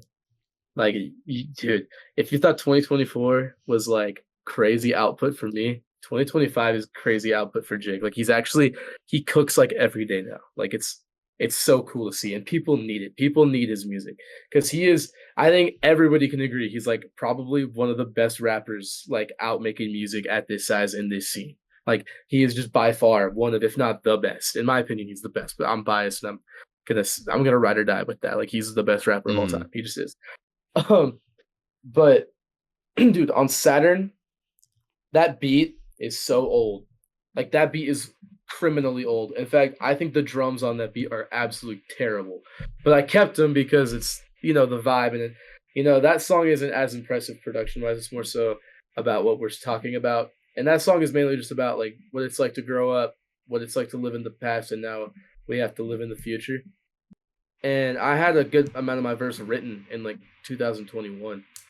Like I had some of that written back then, and I ended up making it more mature, obviously, Hmm. now that I'm an adult. So I had to I had to really make that verse really good, and I think that's one of my best written verses is my Saturn verse. Jake's verse on that song is also great. I'm a big fan of his singing performance too on that song. I would like to see him sing more because he's got a nice like chilled out vibe going on. It reminds me a lot of like Mac Miller type stuff. You know, it's so good. But that song is I feel like that song is a centerpiece on the album for me because like it's kind of that's the pivotal shift from everything before Saturn, everything after Saturn. Everything before Saturn is more about stuff that has happened, and everything after Saturn is more about stuff that's going to happen. You know, and so like it's that whole present versus future type vibes that I love to rap about. Yeah, I don't know if this was inspirational, but the beat kind of reminded me of like old Odd Future in a way, Yeah. with like the synths and Well, stuff. if that was made in 2021, it was definitely a lot of Earl Sweatshirt inspiration. Like that's definitely there. Yeah, that organ synth is 100% like Doris type stuff. I love Earl Sweatshirt though, so like I gotta bite him as much as I can, because he's just a goat. He's one of the best rappers of all time. Yeah, absolutely. Yeah. That's one of my favorite things about making music is I can bite like production. You know what I mean? Like not just like my rapping. Like I don't know because I haven't really heard anybody say this, but I feel like I'm getting to the point where my rapping, it's like I don't know if people can really tell who I'm like getting most inspiration from. I feel like I'm starting to really develop my own vocal sound. But in terms of like production, I'm definitely biting like songs. I'm definitely like taking from other stuff pretty directly. And I think that works. I think it's cool. And if people like one thing, they're gonna like the other. Like I've never understood like the Logic hate. Like people are like, oh, Logic is just a Kendrick clone. But like I like Kendrick, so why wouldn't I like Logic? You know what I mean? It's like I take inspiration from both of them because they're both great and they like yeah, Kendrick's the pioneer, but like Logic also does that sound really well, you know? So that's why I love biting flows in the production, not even just in the rapping. You know what I mean? Yeah, I mean, I feel like it's like case by case basis. But I feel like you have your own like style at this point. I would say like in terms of rapping, because it's all like merged into one thing now. Yeah, 100%. Like 100%, dude. I'm so happy with my rapping voice and my flows and my cadences. It's to the point where I'm starting to hear it in like other people. Like I listen to some of like Bianca and Jake's like rapping stuff that's like unreleased. Like Bianca's been getting in her rapping bag recently. Like not like her style, like rapping. And I can hear like some like flows that I've done before in their stuff and just some like cadences. And like I'm not saying they're copying me or I'm not saying they're gonna be proteges of me, but I'm just saying it's cool that like I'm having that inspiration, because they very much do their own thing and they have their own sound, but it's like there's like you could tell they listen to my music and that they are appreciative of me. And that's just that's been a dream of mine and I'm seeing it happen in real time and I'm loving it. Yeah, that's always a cool feeling. Like there was one song that one of my friends made. I told him I really liked like a vocal part he did on it, and he told me that it was inspired by some like demo I'd sent him. And like once he said it, Yeah. I saw it, but it was like I never thought that people would be like taking something I do to like do their own thing with it. Yeah, dude. I mean, I love that. That's so beautiful, man. That's what art's all about, dude. But yeah, I like that song. I don't have like a lot of thoughts about it really, other than just like I like the song. But I mean, yeah, it's on the nose. It's a vibe. yeah, I would say that with Lapis, which is the next song, that is the only song on the album that I straight up just am not a fan of. I don't know if there's like a response you've gotten for that one. That's the only one where it's just not for me, I think. I love that song. Hey, if you don't like it, that's cool, but I feel like you'll at least appreciate like the sample work because I don't know if you noticed, but it actually samples Sunday Morning by the Velvet Underground. You know that song? Oh, hold on. Dude, it does. It samples. Here, do you want me to should I share my screen and show you how I did it? I've heard it before, but I can't remember how that song sounds. Yeah, you're gonna have to show me. Dude, here, let me show you. And you could put this in the video too if you want to. Well, it's actually like it's sick. It's so cool. Hold on. So yeah, watch this, dude. So I'm gonna go to YouTube.com. You want me to open the window? You can if you want. What do I have to look up? All right, Sunday Did you make some food morning. yet? What? Make some food yet? I did not make any food in Yeah, here. I'm definitely opening the window then. Smells wacko mode. This may or may not be a bit from a certain person. That's not me. Oh, this song. Yeah. Yeah, so you hear this right here? Mm-hmm. Okay, and then you go, you're gonna have to do some mad editing here, I'm so sorry. That's what this is. Hold on.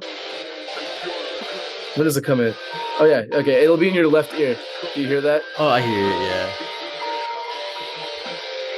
Dude, I'm such a good producer. Dude, did you bring this in here? No. Caleb dropped off a really bad smelling pizza box earlier to confuse Micah. That's what And he just thought it happened. was you. Yeah. He's like, dude, you need me to open the window? It smells really bad in here. I've just been putting up with it. I'm not gonna lie. It's been pretty badly smelled here since it came in. I was like, whatever. Yeah. We were talking about Lapis. Yeah. I've always wanted to make a song that was like a SoundCloud Rage type song. Not like modern Rage. I'm talking like early Lil Uzi Vert type stuff. Mm-hmm. And I wanted to do like the pitch vocal thing on it. That's something I've always wanted to do. And I recorded it in the recording session, and I wasn't sure if I wanted to include it. I was thinking, well, maybe I'll just call OMG Lapis and make that one Lapis. But like, I really like it, but I felt like I don't know if it'll fit on the album, but I think it does. And everybody that I showed it to, like, they came in the studio to listen to different songs, like that one really gravitated towards a lot of people. They were like moving around. They were like, "Oh, this is a banger. This is a good song. Like, this is fun." And I don't know. I really appreciate it. But it's one of those songs where it's like, I understand if it's one that maybe someone wouldn't like. So I'm not like offended that you don't like it, because it's like that one's very much an experiment. Yeah. Because like it does sound fun. I think it just like for me it sounds kind of out of place. And I'm not a huge fan of the chorus, so it just doesn't like work for me. Because it's like I like music that sounds like that. I just feel like at least for this project, it didn't really work to me at least. Well, luckily for you, that's not a direction I'm going to be going in anytime soon. That's very much a one-off thing. Mhm. So that's okay.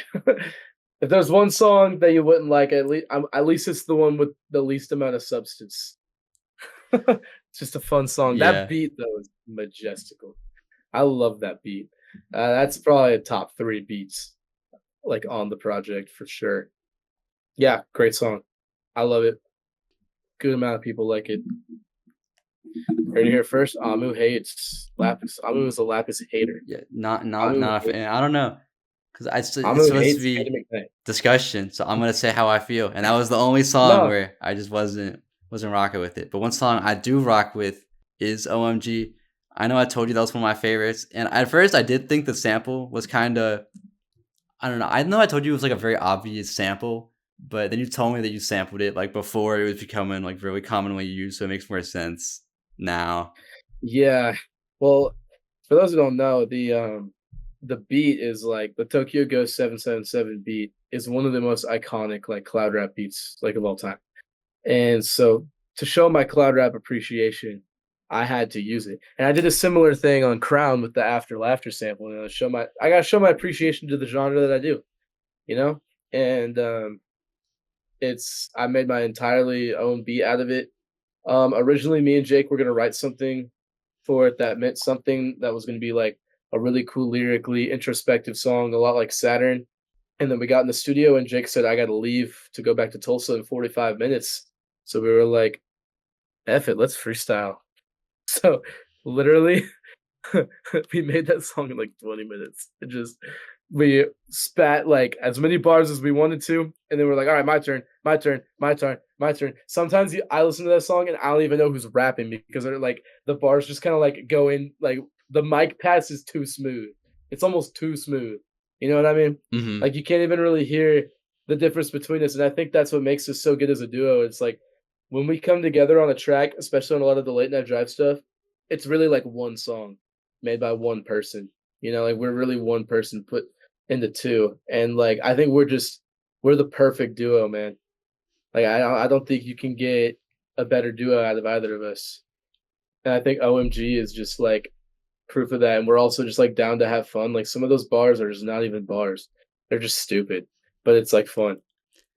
I mean, you're doing like the fiend thing at the end of the song, but it is like I feel like what you did for OMG is like the feeling you wanted Lapis to give. Because like I really like OMG, and that's a very fun song. And I feel like what you were trying to do with that like landed here for me. Hey, yeah, that's I'm glad that at least something in that vibe you were rocking with because sorry, I'm tying my shoe right now. No, yeah, dude, I love that song. Jake loves that song. Jake actually, well, when he was going home, he called me and he was like, "Dude, I don't know if I like that song. I think we should scrap it." And I was like, "Let me let me mess around with some of the ad libs because actually with the ad libs on that song, like we ad libbed after every bar, both of us. And so the first version of the song, it was like "Da-ba-da-ba-da-ba-da, like in both ears, really loud, saying two different things. Like you would get like what and like yeah, and it was like and it was really not great. So I had to like pick and choose what ad lib worked in what spots. And dude, writing the lyrics for Genius is going to be a pain for that one because we didn't write it. Oh but yeah. but I'm gonna do it. I'm gonna buckle down and do it. I've been doing a little bit here and there for that because I'm pretty bad at getting my lyrics up on stuff. But I'm trying to get it up on Genius as soon as I can, and then probably on services. I don't know when it gets there, but yeah, that's a fun one. It's probably one of my favorite songs I've ever made with Jake, like ever, point blank period, including late night drive stuff. Hmm. So yeah, I really like the synth you added too. It feels very like powerful when it comes in. yeah, dude, that's that Payden McKnight touch right there, dude. I'm good with them synths. And you have the classic like 2010s like hi-hat pattern too. Yeah, dude. You know it, man. I also got the Cloud Rap 808 in there where like, when you do 808s, you're supposed to like keep it all like not stereo separated and you want it straight because the bass can get like gravelly and overpowering. But with Cloud Rap, you kind of want to reverb it out and make it like spacious, you know? Hmm. So the bass work on that song was very unique. But that's how Cloud Rap is, you know? Yeah, there's a lot less like rules with it. I feel well, there's not rules for any music, but like it feels like you're all more free to be creative with it. Yeah. That's a big reason why I love Cloud Rap for sure. So yeah. That's OMG. It's a good song. Yeah, and then I feel like Nemo Boat is kind of like a sister song to it in a way. That's Yeah. kind of how I view it because it has it's a new kind of love, right? Like, that's what the sample is. Yeah, yeah, yeah. Yeah, because like that's not like a cloud rap sample, but I just kind of group those two together as very commonly like used things. So, Mhm. but I thought the way you chopped it up was really cool, and then Yeah, man. I like the switch up on it too. It reminded me of like Blonde almost a little bit, like the Yes. vibe it put me That's a into. good the Blonde is my favorite album, so that's good. I'm glad you're I'm glad you man, I got my Frank Ocean comparison. Let's go. No, it reminded me of like Um Siegfried for the boat portion. Like at least when it first came in, it could put me in the same like headspace. yeah, dude. I love Siegfried. Yeah, so Nemo, it's kind of funny. I I've heard a lot of people say, "Dude, Boat is my favorite song," but I'm not a big fan of Nemo. And it's like, man, because Nemo is one of my most like thought out beats, Hmm. you know? And I get it, like the chorus could be a little off putting with like the auto tune, like almost like David Shoddy type like presence that I'm having there. And then like the off key like Jordan, like Who is Jordan ad libs. Yeah. Shout out Who's Jordan. He came through with that. But that's like the vibe I was going for. I was going for that like that woozy, like what's going on. And then I get into Boat and it's like just it's a guitar like indie pop ballad. Honestly, I was most inspired by like Kevin Abstract's earlier Hmm. music with that one. I got Zach, my friend Zach Onspa to play the guitar, and then my friend Casey Myers, she got some vocals in there, and oh, she's such a good singer. Like, dude, she's so awesome. And Zach has some vocals in there too. I don't know if you noticed, but it's really impressive. He's a bass too, and so he can go really low with his voice. And before the 808s come in, you actually get like that full vocal from like bass to soprano, like for a one brief moment right before the 808 comes in on that, like when the drums come in. And it's just like, oh, it's so nice to the ears. I don't know if you've noticed that I have. really, I'll have to go but back to like, it. Yeah. yeah, it's like, oh, like every time I listen to it, like I just, dude, I put that stank face on and I'm just like, oh man, you know what I mean? Like it's so beautiful. But yeah, that song also lyrically, it's like even in the Nemo but the Nemo part to the boat part, it's the whole song is just about like the duality of my spirituality as well as making music. You know, like I have found myself sometimes putting time in my life into music and making music, and then not as much time into like praying and like really like spending time for God. Sometimes there would be times I would be at church and I would like be in the pews writing lyrics when that's probably not what I should have been doing in that moment. And I know that like not everybody is religious or faithful or in any way, and that's fine. But like that's something that's huge in my life. And if you listen to my music, it's a theme that comes up pretty often. But yeah, it was you know, it's mostly just the song is like a cry out to God, just saying, "Hey, like you gave me this talent to make music, and I honor my talent like for God, so I can, you know, like spread my inspiration and love to as many people as possible through the means of music." And I'm not really showing my appreciation for that talent. You know, I'm not grateful, and so it's me like being self aware of like this is who I am, this is what I do, but like I need to be I need to be a better Christian about it, you know what I mean? So that's really what that song's about. And it just so also happens to be a very beautiful soundscape.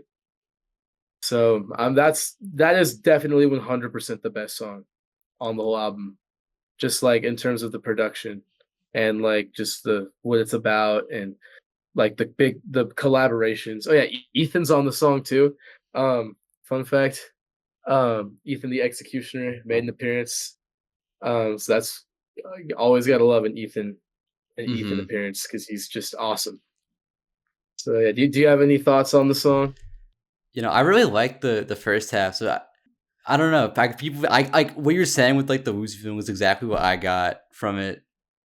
Yeah, I'm glad you like it, dude. And when you Because said it was Jordan doing the ad lib, I knew it was Jordan's ad lib, but I thought it was you doing the ad lib because it sounds like you like doing it. oh yeah, he sent me ones with his mixing preset, but like I tweaked it a little bit and Hmm. made it more similar to mine, so it didn't sound because it was sounding kind of different. Yeah, Um, I made it sound a lot better, but well, his preset's great. I'm just saying like for better what you for wanted for the song. mine. Yeah, Yeah, exactly, exactly. Yeah, yeah. yeah. I love that Who is Jordan is on that song because he is so man. I love that dude. He's so funny and he's so awesome. I need to make more songs with him, and I need to talk to him more because me and Stella, which they're dating Stella and Hughes Jordan, their boyfriend girlfriend. Me and Stella, we talk a lot. We're best friends. And like I'm not as close with Jordan, but every time me and Jordan talk, it's like those same vibes. You know what I mean? It's like Hmm. oh, I love him so much. So yeah, I was glad that he came through on the album. It's good. Yeah, that's definitely one of my favorites. And I'm then glad it is. next song is Ice, which has the entire Island Collective on it. So not as much for you to talk about and share with like the meaning because I'm sure it's just people saying verses, but I am curious how long it took to assemble that because I know sometimes people can be pretty slow sending stuff back. Took like a week. Honestly. You know, I tried to do something similar with Metropolis off of Night Drop, but Hmm. Bianca and Jake ended up being the only ones who came through. There were also a lot less people in the island. Even to the point where Ethan was gonna do a little thing on it and he just said some random crap and we threw it at the end of the song. Metropolis is a good song. That's a good song. But that's definitely not an island collective like big cut. I mean, it is an island collective song for sure, but I was just like, I wanna be the first person to get a whole island verse or, like, a whole island feature, you know? And, like, I remember showing the album to people, like, I was showing the album to my friend Garrett, which Garrett means a lot to me, he's one of my best friends. He's a friend back home, and he's been a supporter since day one. I recorded my first song ever in his bedroom, and I was like, he was the first person I showed the album to, and when he saw the track list, he was like, "Iced featuring The Island Collective?" And he was like, wait," and he paused the album, he was like, "What do you mean?" And I was like, "It features The Island Collective." He was like, "Everybody in The Island Collective is on this song?" And I was like, "Yeah," and he was like, "You're lying." And I said, "Look how long the song is." And he was like, 12 minutes? He was freaking out. And dude, I'm not gonna lie, for a 12-minute song, it goes by pretty quickly. And I think as far as posse cuts go, like everybody did their thing. Mhm. Like I think everybody gave a really good verse. Um, I will say it is a little weird, the quality difference of some of the mics. But that's just what's gonna happen, Yeah. with a song like that. So yeah, I'm not too mad, and I think everybody sounds like fine. I don't think it's ever like there's never a moment on that song, at least for me. I don't know if you experience it differently, where like it's like, oh, this person sounds bad. Yeah, Because no. like Saya's verse is recorded on a mic and you can hear his younger brother getting spanked in the background, which is like hilarious. Um, um, I didn't know what that was. I was like, who is yelling in the background? He's like, oh, that was my younger brother getting spanked. And I'm like, so so I kept that on the album anyway because I thought it was funny. Um, and especially on a song like that song is not like substantive at all. It's just bars and it's people having fun. And Mhm. what I like about it is every single person has a quotable. Like every single person has like a bar that's like, wow, like that's crazy. And like Ethan spitting a verse on the song is also like so funny. He came in the studio, like he visited me on my birthday weekend. I wanted him to say something on the song, like an executioner line, but I wasn't anticipating him to be like, I want to rap a verse, and he freestyled it. It was all completely off the dome. And it was just like, obviously, I mean, you've heard it. It's a silly verse. Mhm. And almost everybody I've asked you, like, who has the best verse on ice? They're always like, Ethan! Ethan! It reminds me a lot of like Jasper on Oldie Oh, yeah. by Odd Future. It's like that's the whole thing. But what are your thoughts on the song? It's like it's really honestly the first like Island Collective song. So like I want to know what you think of it. Yeah, honestly, I feel like I don't remember a lot of the verses because there are so many, but it is really cool that it is a thing. I do like the song. I do wish the beat was a little more interesting maybe, but I do feel like cypher tracks usually have to have, like, a more, like, laid back beat to, like especially for that kinda song, so, like, everyone just, like, can, like, hop on it super easily, but Yeah. I guess the beat could have been a little more interesting to me, but I still like the song. Hey, that's honestly valid. The also on that song, I got this guy named Cody Perry. He's a guy I went to high school with. He plays the saxophone, and he's probably the best saxophonist I've ever heard. And the saxophone in the beat was played by him. I wrote the part, so that's really cool. And that beat has existed since he was in high school, and he was a senior when I was a sophomore. And I told him, "Oh yeah, this is dropping," and he had completely forgotten that he had ever recorded that. He was like, "Oh my goodness, this is coming out," and I was like, "Yep." So yeah, shout out my friend Cody Perry. He's the goat. Yeah, that's such a good song. I think your criticism on the beat is valid. I didn't I didn't make that beat with the intention for it to be like super intricate and really cool. Like you said, it was just to get easy people on it. But Jordy, Airdrop Kid, ended up doing the drums for it. He actually added drums in after I'd already finished the song. I originally made the drums. Mhm. And he made it just so much better. Like his drum work on there, I think is like it's as boom bap as it can get. You know what I mean? So yeah, shout him out. He's an awesome producer, and I think everyone who doesn't or who has production on the album at this point already has it all. Like Airdrop Kid on 2 songs, Break Bank and Ice, Ghosty on Marigold, and Kate Dash on Hall, and all their contributions are just phenomenal. I was very happy that they came through with what they came through with. But yeah, Iced is a very special song to me and all the island people. And I'm glad it exists. There needs to be more island collaboration stuff. Which there will be. There's my little announcement. There it's island stuff is coming. Okay, well, Island stuff is I'm coming. ready. I'm ready. Yeah. Also, I'm glad you talked about the mic quality thing because when I was doing my cipher track, because there's 6 people on the song I do, which is called Chokehold, but that was a big problem I had. And it was like trying to make everyone sound like around the same level. Because some people were clearly using like an output earbud mic for it and trying to clean that up to Yeah. make it sound listenable compared to everyone else's. It was like hard, but Mhm. I think I got it around the same. Yeah, dude. But yeah, that's like the biggest issue with working with so many people because everyone has their own setup and whatever. Yeah. No, it's a whole thing. People make music differently, man. It's everybody does their thing. Hmm. But it's cool that it was all able to work out, and it's currently like it's the song that's doing the best Oh, out of really? all the songs. Yeah, that one, Post-it Note and Crown are the 3 that are like huge. So I think I might need to push Iced next, but I don't know. It's kind of doing good by itself. I mean, I guess I should have figured, because we got so many people on it, like people are gonna listen to it. But yeah, Iced is so cool. Such a fun song. Shout out Ethan, shout out Jake, shout out Bianca, shout out Jordy, shout out Seven, shout out Chris, shout out Joe, shout out Saya. It's all the brothers, man. We all Yeah. brothers. And I'm glad I came together so quickly too. Cause like I think for Chocolate, like it took like 2 months to come together. Just because some people were not as like quick with recording and stuff. So I'm glad that you said it was just like a week and that was everyone. Yeah, dude. I have my ways of getting people to do what they need to do, you know, and it was able to get done. It was so fun. Actually, also Saya, he was on last minute too. Like we started that song before he got on the island. And he got on the Hmm. island. I was like, well, I do have this song, so you might as well hop on. He was like, okay. And he recorded it like that night. So you guys were supposed to be in literally 45 minutes of being in the island. So shout out Saya for that one. Big shout out. Yeah. Um, yeah, he came through. Yeah. Do you want to So talk about yeah, a loss now? I would love to talk about loss. In terms of writing, like I'm just gonna talk about the writing itself, not really what it's about.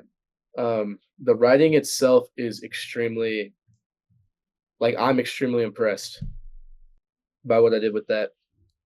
Like the first verse is in a perspective of the guy that the song is about. And the second verse is from the perspective of me. And rapping in different perspectives is not something that I have done prior to making this album.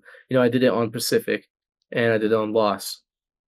And you know, that skill is something that's new to me, but I think I really did it extremely well. And I think on my next project, I'm gonna really go in on like different perspectives and rapping, not just from Payden, but from a character or another real person. Because I think the storytelling aspect of that could really mean something. But yeah, that beat, like I said earlier, one of the earliest beats, cloud rap beat. I sampled Visions by Lives, which is the same artist who made another song, which I found that artist. I love Lives, one of my favorite R&B artists ever.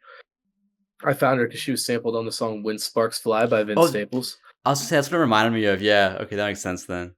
Yeah, same art, different samples, same artist. Hmm. Um, and I've been listening to Lives for a while now, and I was kind of getting into her, and I was like, I got to sample one of her songs, and it was so good. And that song went through like 3 different song topics.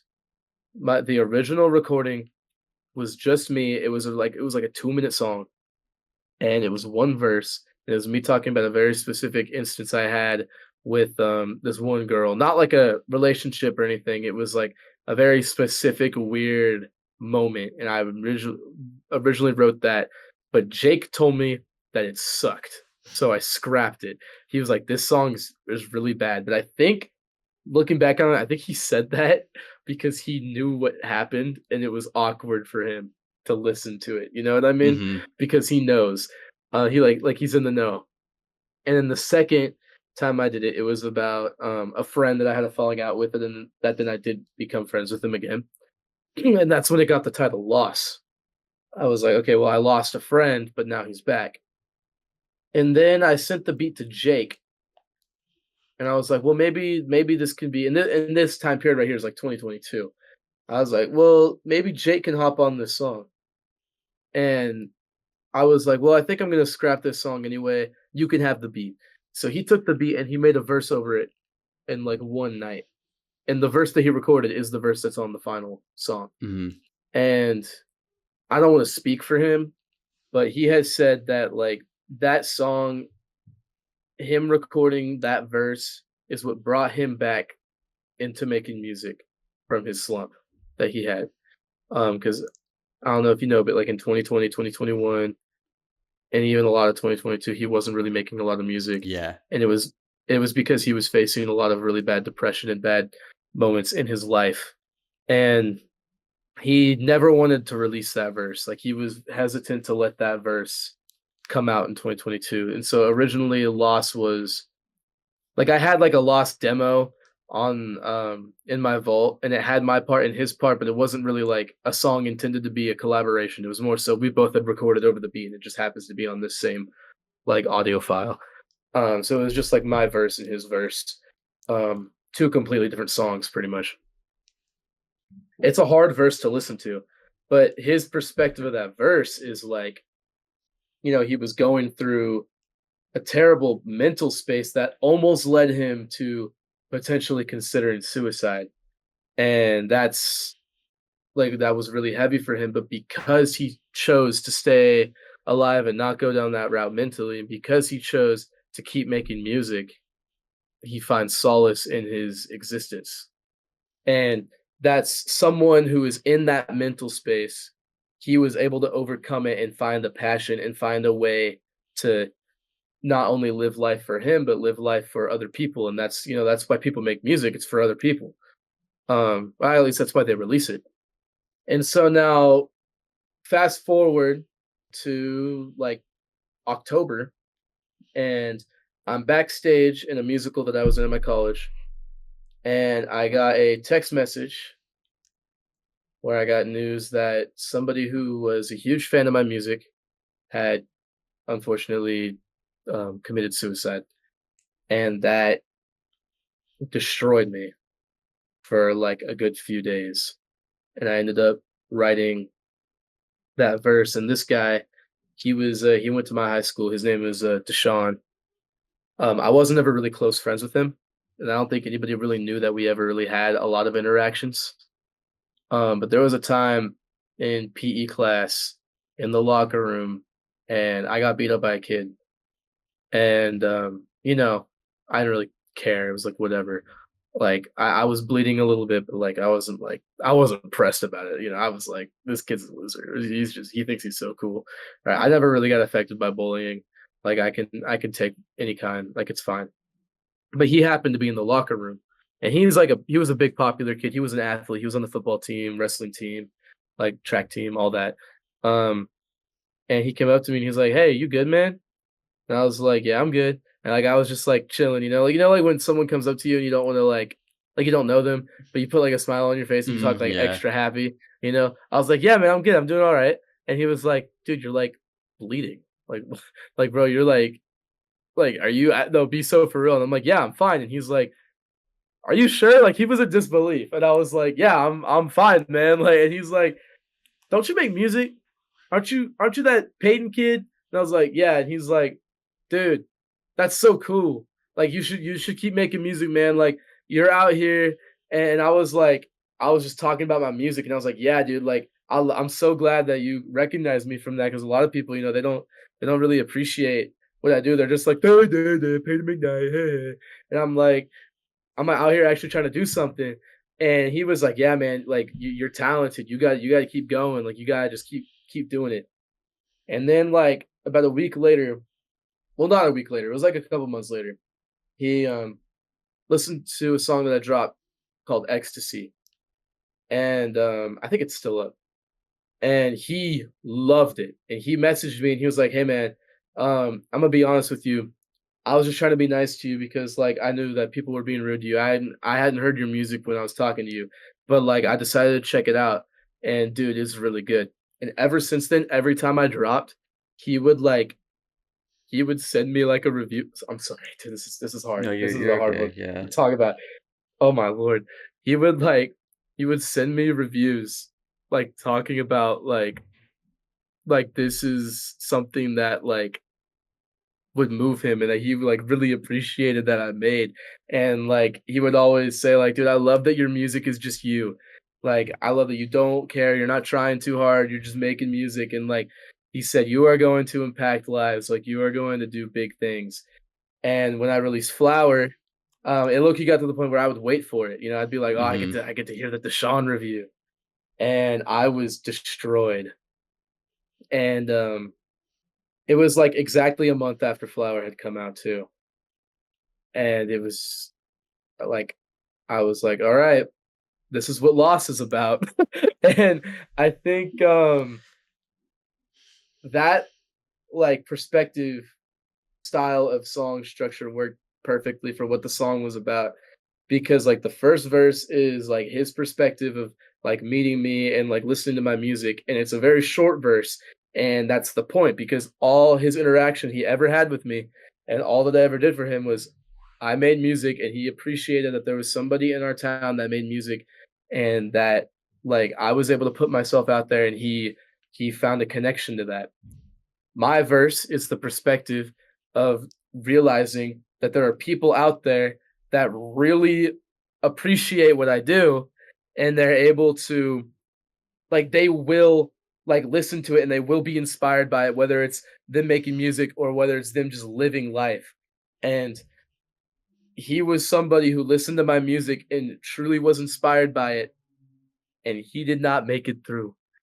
And that is really hard for me, and I'm not gonna sit here and say I am that I could have saved him. I didn't know him that well. I'm not sitting here and saying that, but to know that I have the power and ability and talent to really connect to somebody on that level, even though I didn't know him that well, that's something I have to keep making music. Mhm. I have to keep going. This is what God called me to do. And then you get Jake's verse at the end, and I didn't credit him because that's not a J Coin Drive verse. That is a Jacob verse. You know what I'm saying? That is him. That's who he is. And his verse is there's he's a person like me, like Deshaun, who does a lot for people, and Jake made it through, and he's willing to commit his life for other people. And that's something that not a lot of people are willing to do. And that's really what that song's about, it's that realization, it's that, hope, there's I'm here to make, people feel something, I'm here to make people feel like there's life, you know? And that's I think that's something that's really important, and that's something that I need to do. And it's not about me, it's really not about me, it's about everybody who listens, I make Mhm. music for me, but I don't release it for me. I release it for everybody because I feel like there's people out there that need to hear what I'm saying, and that song is just I think it's beautiful, and I showed it to, when I was showing Garrett the album for the first time, like, I had never seen him in tears from my music. I got him my parents, they were this song hit them, and I don't imagine that they're the only 3 people that have, really felt like that song was powerful. So I really think I made something really special with that song, and I'm glad it's out, and I'm glad people are able to hear it. Mhm. I don't know if Deshaun's family knows of my existence. I don't know if they have heard the song, but I do know a lot of his close friends have reached out to me, and they really appreciate that I made that song. And I ended up dedicating the whole album to him because he really was a fan. Yeah. He really was one of my biggest fans, and supporters. And it really hurts that he's not here anymore, but you know, we got to keep going, and we got to keep impacting more lives, because that's what he would want me to do, and that's what I'm called to do. So I have to do. Mm-hmm. But yeah, that's pretty much all I have to say about that song. Yeah, rest in peace. Yeah, but that's definitely a big highlight on the project for me too. It's very beautiful song, very like I think the fact that it's 6 minutes too, you really like sit in the song and really feel everything. Yeah. I So yeah, I think having it before Sayonara helps too, because Sayonara is like you have all those feelings, but then Sayonara helps like think like, oh, it's okay though at the end. yeah, and Sayonara is one of those songs where that's really me saying goodbye to like everybody that I've known in Oregon, because you know, like Oregon, living there and growing up there, I have a lot of friends there, and I have a lot of like people that I appreciate, and people that love me. But you know, I feel like my time in Oregon is done. I feel like I can't be there anymore. I feel like everything that I've impacted there and everything that I've done for people there is like I've reached the cap, and I need to expand elsewhere. And I feel like being here at Oklahoma is that's the move. You know, that's where I this is the place I need to be. This is the place I need to strive. And I mean, that's really what that song's about. Like the first verse is about, you know, me and my life with my friends back home, and the second verse is about me and my life and my friends here. You know, it's like nothing changes, but I'm now more mature. I'm now here as an adult. Like I'm making music. Like any doubt I ever had, any time I ever like thought I like that I shouldn't do this and that my life is not worth it. Like I've always had music to turn to. I've always had like music here, and I'm just so thankful like for my friends, my family. I'm thankful for God.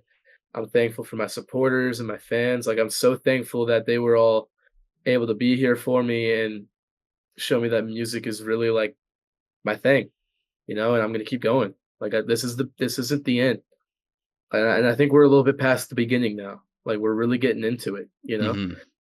and it's a beautiful thing. And that song is produced really well. Again, it's like very West Coast type vibes going on that song. You know, boom bap. It's really just a good send off song. Good ending to the album. I mean, what do you think of that song? What do you think of Yeah, Sayonara? I like that one a lot too. I like the beat on it a lot. And I like what you're talking about too, because it is just like it reminds me of like Heaven and Me by Tyler the Creator a little bit.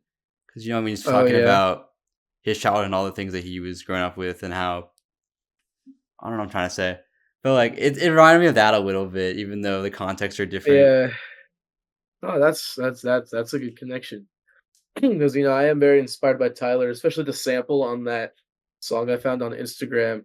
And the Instagram account, I can't remember exactly where it's from. I actually like I think the reel that I sampled that it was from got deleted. So like I don't even know where it is. But it was from an account that was like the bio on the account was it said like Tyler Aw samples. So I was like, yeah, and it is a good sample. Hmm. Shout out Jake though. He thinks the sample is terrible and annoying, but you know, Jake One Drive has a way of hating on Payden McKnight, but it's all love because he's my brother. Yeah, So yeah, I like that song. I think it's a nice way to close out the album.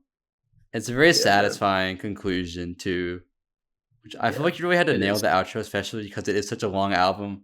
Where if the outro was like whatever, if you're like I sat through all that for this, but it feels very worth it Yeah, at the end. yeah. I'm glad that's the case. And Sayonara is one of the favorites. It's not one of the more streamed ones, but people who have listened to the whole album has they have come up to me and they have said like, dude, Sayonara is it. And I'm like, yeah, it is. Yeah, it is.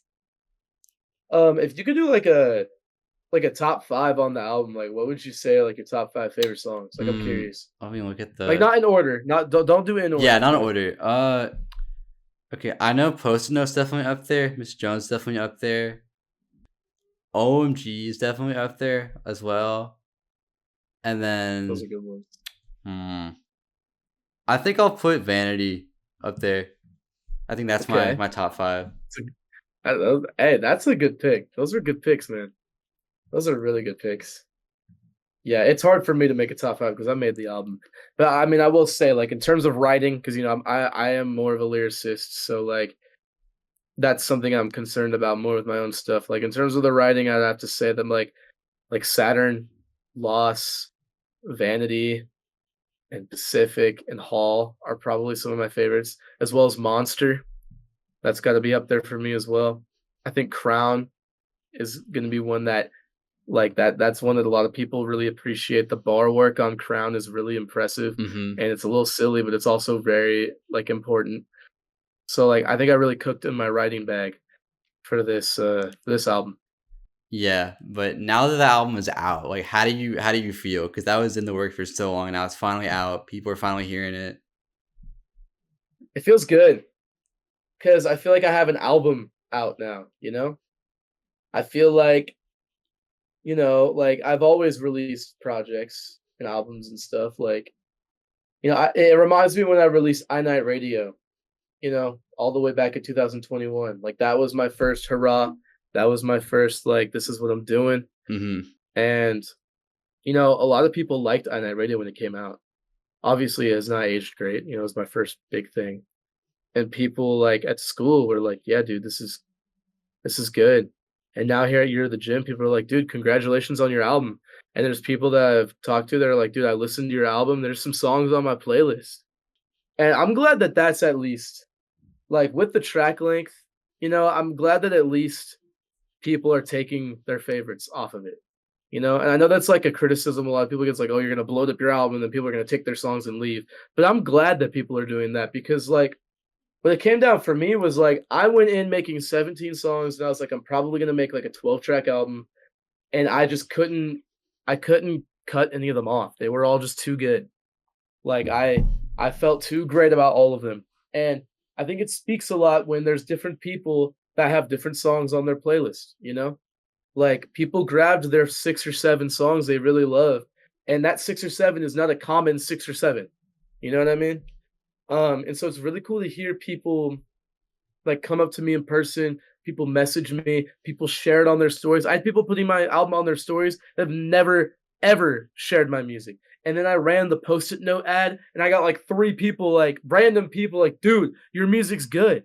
Like, man, I'm so like happy that this is what's happening. And now it's time for me to let my catalog sit out and I'm gonna really start investing in the island people because they need to get their stuff out. I don't know if there will be a Payden McKnight project this year. Like I don't know. At least a solo one, definitely not. Hmm. Because I'm pushing everybody else. That's what I'm doing. I just sent like an 8-beat pack to the island group chat and they're already getting used. So it's like, it's already starting, man. It's already rolling. It's already going. And I'm so glad that it's out. I would love to do physical releases for it. It's just will people buy it? I don't know. Yeah, I know you did CDs for Late Night Drive, right? Yeah, and Flower. Actually, what's funny? Um, oh, dude, my roommate has Flower CD and Late Night Drive CD. Oh, that's sick. Yeah, dude. Yeah, these are signed, very homemade. Yeah. I don't know if I'll do late night or do Year of the Gem CDs. If I actually no, I do know that I will, but like I don't know when Hmm. because I want to make them very professional. Um, like these are homemade, and you can't even buy these online. Like, dude, like this is literally like a verbatim. Oh shoot! But dude, I'm breaking my own merch. You don't even know. You don't even know. That's so funny. But yeah, I just don't know if anybody would buy it. I want to make investments that I'll profit from. Hmm. Like I've upgraded distribution stuff because I profit from music now. I've ran ads because I profit from the ads. It's like I'm not gonna put my money to something if I know I'm not gonna get anything out of it because I already put my unknowing money in from the beginning. I have my computer, I have all my equipment. Like I have FL now. Like I put the money in and already made that money back. Like it's to the point now where it's like I need to know that people will buy the stuff. I see a lot of smaller artists my size doing cassettes, but I just don't know. because I know I wouldn't buy a cassette. I So I it's think like, it's because a lot of the people that are, because I have a friend that's doing cassettes too. I think it's because more like internet based artists, like a lot of their listeners are like, they're like music listeners, if that makes sense. So they're yeah, into that kind of stuff. But I feel like your music doesn't have that same kind of audience. I feel like your fans probably aren't cassette listeners. no, definitely not. Um, I would like to tap into that audience though. I don't know how they get that audience. You might have to help me make some connections to some people. But yeah, like I think CDs, I think people would be more inclined to buy a CD Yeah. than a cassette for me. But I don't know. I want to do vinyl. I found a really cheap vinyl website, but because of how long Year of the Gem is, they won't actually do a 2-disc vinyl yet. So when they do a 2-disc, I will, because it's actually super cheap through this website and it's quality. Like I've tested it all out and it's all like it's legit and it's good. But yeah, I think I've yapped enough about a lot of things. I guess Is for there like a anything last else thing, that do you you have wanted to like know? a, I guess like a favorite and least favorite thing that you did for the album? I think my favorite thing is the amount of collaboration. You know, I love going solo, but like even when I go solo, like I love being like a face, being a head, you know, like to the and then like having other people be the arms and the legs Mhm. and the body, you know? Like even with Flower, like Jordan was very involved. Like Airdrop Kid was very involved with Flower. Like honestly, that's that's very much a second project, like a Night Drop 2 in a sense. In a sense. Mhm. It's not Night Drop, but you know what I mean. Like it's Yeah. in terms of projects we made together, like that's the second one. And I think my least favorite thing, I think like not being able to finish it as soon as I wanted to finish it, but also like I think now is the perfect time for this Mhm. to release. Like my ideas for what this was has been in existence since 2021. And the real fans that have been there since the start, the few of them that are, like they were ecstatic to see that had finally announced that I'm dropping it. And then new fans, where they were just excited for an album, obviously. But Mhm. I think my least favorite thing is, though, ultimately, now that I'm really thinking about it, is that because it is 90 minutes, it's really hard to put people on. But I'm sorry the lighting is getting worse. The sun is setting. Yeah, I 'cause just you've been noticed talking that. for so Uh, long, yeah. yeah. Yeah. I think I think it's fine though. I think as I make more music, people will go back. You know, people will go back and see. Mhm.